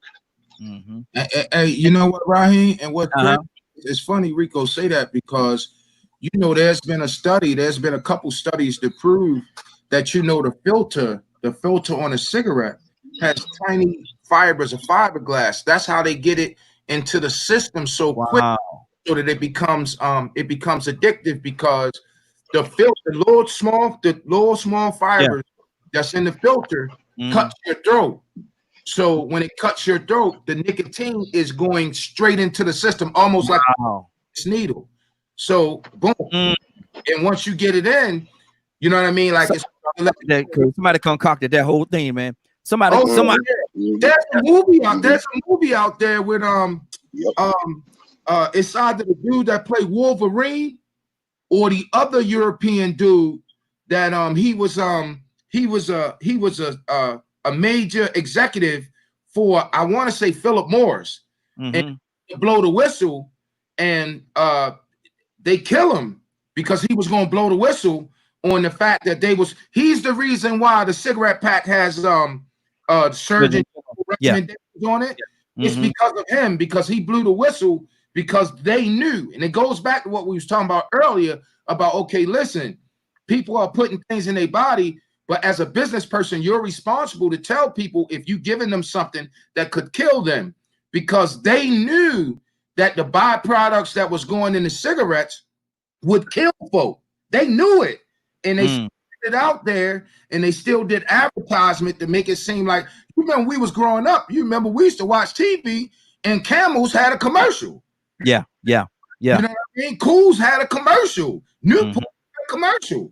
So you like man, Rico did it on point, because I mean, I don't mind saying it. I smoke cigarettes, and I've been trying to quit now for like 8 years. And I just tried everything, but I don't know, man. I think I'm ready to go and get some psychological help to quit. Because I'm tired of it. I done hit that point like Rico. I'm starting to not like the smell. I'm starting to not like. I definitely don't like the withdrawals you get when you don't have one. Oh my God, I don't like that person, man. He's mean. He evil. You know what I mean? Like, it's like I'm off balance. So, you know, I'm ready to go on and talk to my counselor about, you know, helping me quit, or dialing that 1-800-QUIT, because this thing, I just don't want to do it no more. Exactly. Hey, Kurt. Hold on 1 second. Let me I don't know, man. You about to say something. Go ahead, Rico. You about to say something, brother. Go ahead. I was supposed to say, man, you know, I actually caught myself going out in the cold to smoke. And then I remember at times when I was in my wildest day, I'd go to a female house and she'd tell me that she didn't like the cigarette smoke. It turned her off. I wanted her bad, but I still would have to still try to see if I could sneak it by there. And I go up to her house and I smoke with the window down. It still didn't work. Right. It still didn't work, man. I was like, man, I wanted that bad. I wanted her bad too. But somehow that cigarette was saying, I'm first. I come first. I said, man, he got to go. Lord. Donald, what's on your heart? Donald, what's on your heart right now, brother? All I can do is laugh right now, man. Look, got ice pickles falling off of you. Still fun. Yeah, exactly. Lord. Mr. Neil, what's on your heart, brother? And I'm glad, man. That's a habit, and I thank God I never picked up that habit, man. And a lot of people in my family smoked around me my whole life, man. But it just never interested. But Mickey, what's on your heart, brother? Oh, I'm just listening, y'all. Oh. I'm just listening. I got you. Well, we're actually about to get out of here. Bishop, want to touch on Bishop? Bishop, what's on your heart? Then we're gonna get on out of here. Man, I'm gonna tell y'all something. I'm not gonna talk too long. I'm trying not to anyway. I understand. I smoked for a number of years. I just went cold turkey. Mind over matter. If you don't mind, it don't matter. But I got to go back to Tucson. And Donald and I were having a discussion. If Puff passed, hey, that's all I got to say.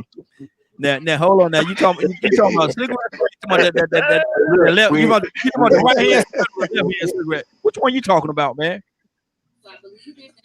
They got a right hand cigarette and a left hand cigarette. I don't know which one you talking about right now, brother.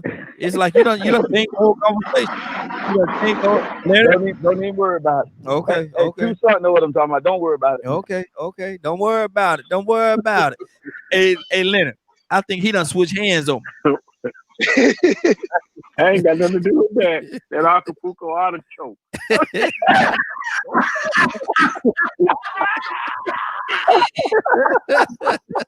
Oh, Lord. Listen. Honestly, like when I was talking to them, bro, when I heard them brothers, and my man Rico had me crying. I had to go on mute for a minute because he wanted us so bad, but he wanted a cigarette. And it just reminds me of when I was I went to AA with a person, right? And it's amazing when you sit down with people with addiction, and that smoking and drinking. Man, you think you got problems, but when you sit down with people in AA type situations and you listen to how their lives are wrapped around the addiction, it is amazing. Like remember how it was just normal to smell cigarette smoke everywhere you went. If you notice, look how we've changed. Now you just can't smoke everywhere. Remember when folks used to smoke on TV and everywhere? People were smoking cigarettes, all the commercials and everything. It's amazing how we got our acceptable sins and those non-acceptable ones. And a lot of times the one that we so accepting of are the ones that are doing the most damage. And my father smoked, he didn't eat well or anything, and he died at 41 of heart disease. Wow. And so that was one of the biggest things to me that was like, okay, do I want to die at 41? Am I going to sit here like my daddy was so bullish about it? He going to pour the fish grease over the rice. You heard me? So we just can't be so defiant that we gonna see what's going on and not change. You see it. Yeah. When you know better, you should do better. Exactly. And all of us struggling. Trust me, I'm probably one of the biggest fanatics about food. I watch food shows. I'm just trying to be a lot healthier. But start with baby steps if you can't do it like Bishop. Me and Bishop are cold turkey type people sometimes. If we gonna put it down, we just gonna put it down. Yep. And we're going to see how it goes. But we're going to definitely try to do better. I know I am. I'm with a group of friends that are constantly dogging you out about how many steps that you do today. Me and my partners, we all are turning 50. And one of the things that we're doing now is every morning we harass one another. What about them push-ups? How many steps did you do today? Were you active today? Because, man, it's a gift to be here now at 50. Yes, sir. Listen, we're about to get out of here. We dropping out of here on some stuff, bro. Oh, absolutely. We're about to get out of here, man. Look at here. We're about to go, man. It's been a great broadcast today. We're 8 minutes over. So, Leonard, I want you to tell us what's going on at 3 o'clock today. If you did not get a chance to hear this show in its entirety, please log on to www.mediagroup.com, right? Yes, sir. You own it. At 3 o'clock p.m. Absolutely. And you can hear, did you try to sing today, or was that just for me only? No, I ain't saying today, bro. I can't remember. There's there's a rainbow. You can get to hear my man Raheem sing some of his favorite tunes. And www. God almighty. Matter of fact, go log in to www.dkmmedia.com. And I know. No, man. Stop. Hey, we might need to get some of them wonderful TikTok. Exactly. Hey, they be funny, boy. I have fun doing them things, man. I have fun doing them things there. Hey, let me see. Hey, as a matter of fact, 2 songs. Yeah, man. Pray us out of here, brother. Okay. We come and we just say thank you. That's all. We learning. We're learning just to be grateful. Just for everything that you do, even for the very brand new chance that we've got today, just by being alive. Thank you for wisdom, knowledge, and an understanding. We want to just be closer to you. So bless us according to your will and your way. Thank you for what we've shared today, what we've learned. Help us, oh Heavenly Father, just to be better. We pray now in Jesus' name. Amen. Amen. We just lost Rico. I was going to pick at him. I was gonna call him the any meeny mighty mo brother, because he had to pick between the cigarettes and the girl. Any meeny mo. I'll call it. But it is. I'm trying to get my song together. Y'all bear with me for a second. Let me get my song together so we can play out. There it is right there. Boom. Do that. Boom. Good deal. Now, it is, what is it? It's 10:11. You're about to exit the Morning Glow. But before you go, I want you to do me 2 favors, if you will. One, I want you to continue to pray for us, because we're certainly praying for each and every one of you. Number 2, why this is real simple. I want you to go out there, find somebody, and give them a hug, because you never know. It could be the only hug that they get, or it could very well be their last. I love you, and ain't nothing you could do about it. Have a great day and a better tomorrow. And we shine some of this light on you from the Morning Glow. Take it out there into this wicked and cruel world that we live in, and let your light so shine. Y'all have a great day. Take an opportunity, if you don't mind doing so, and love on each other. You might find some love in return. Have a great day. Do, do, do.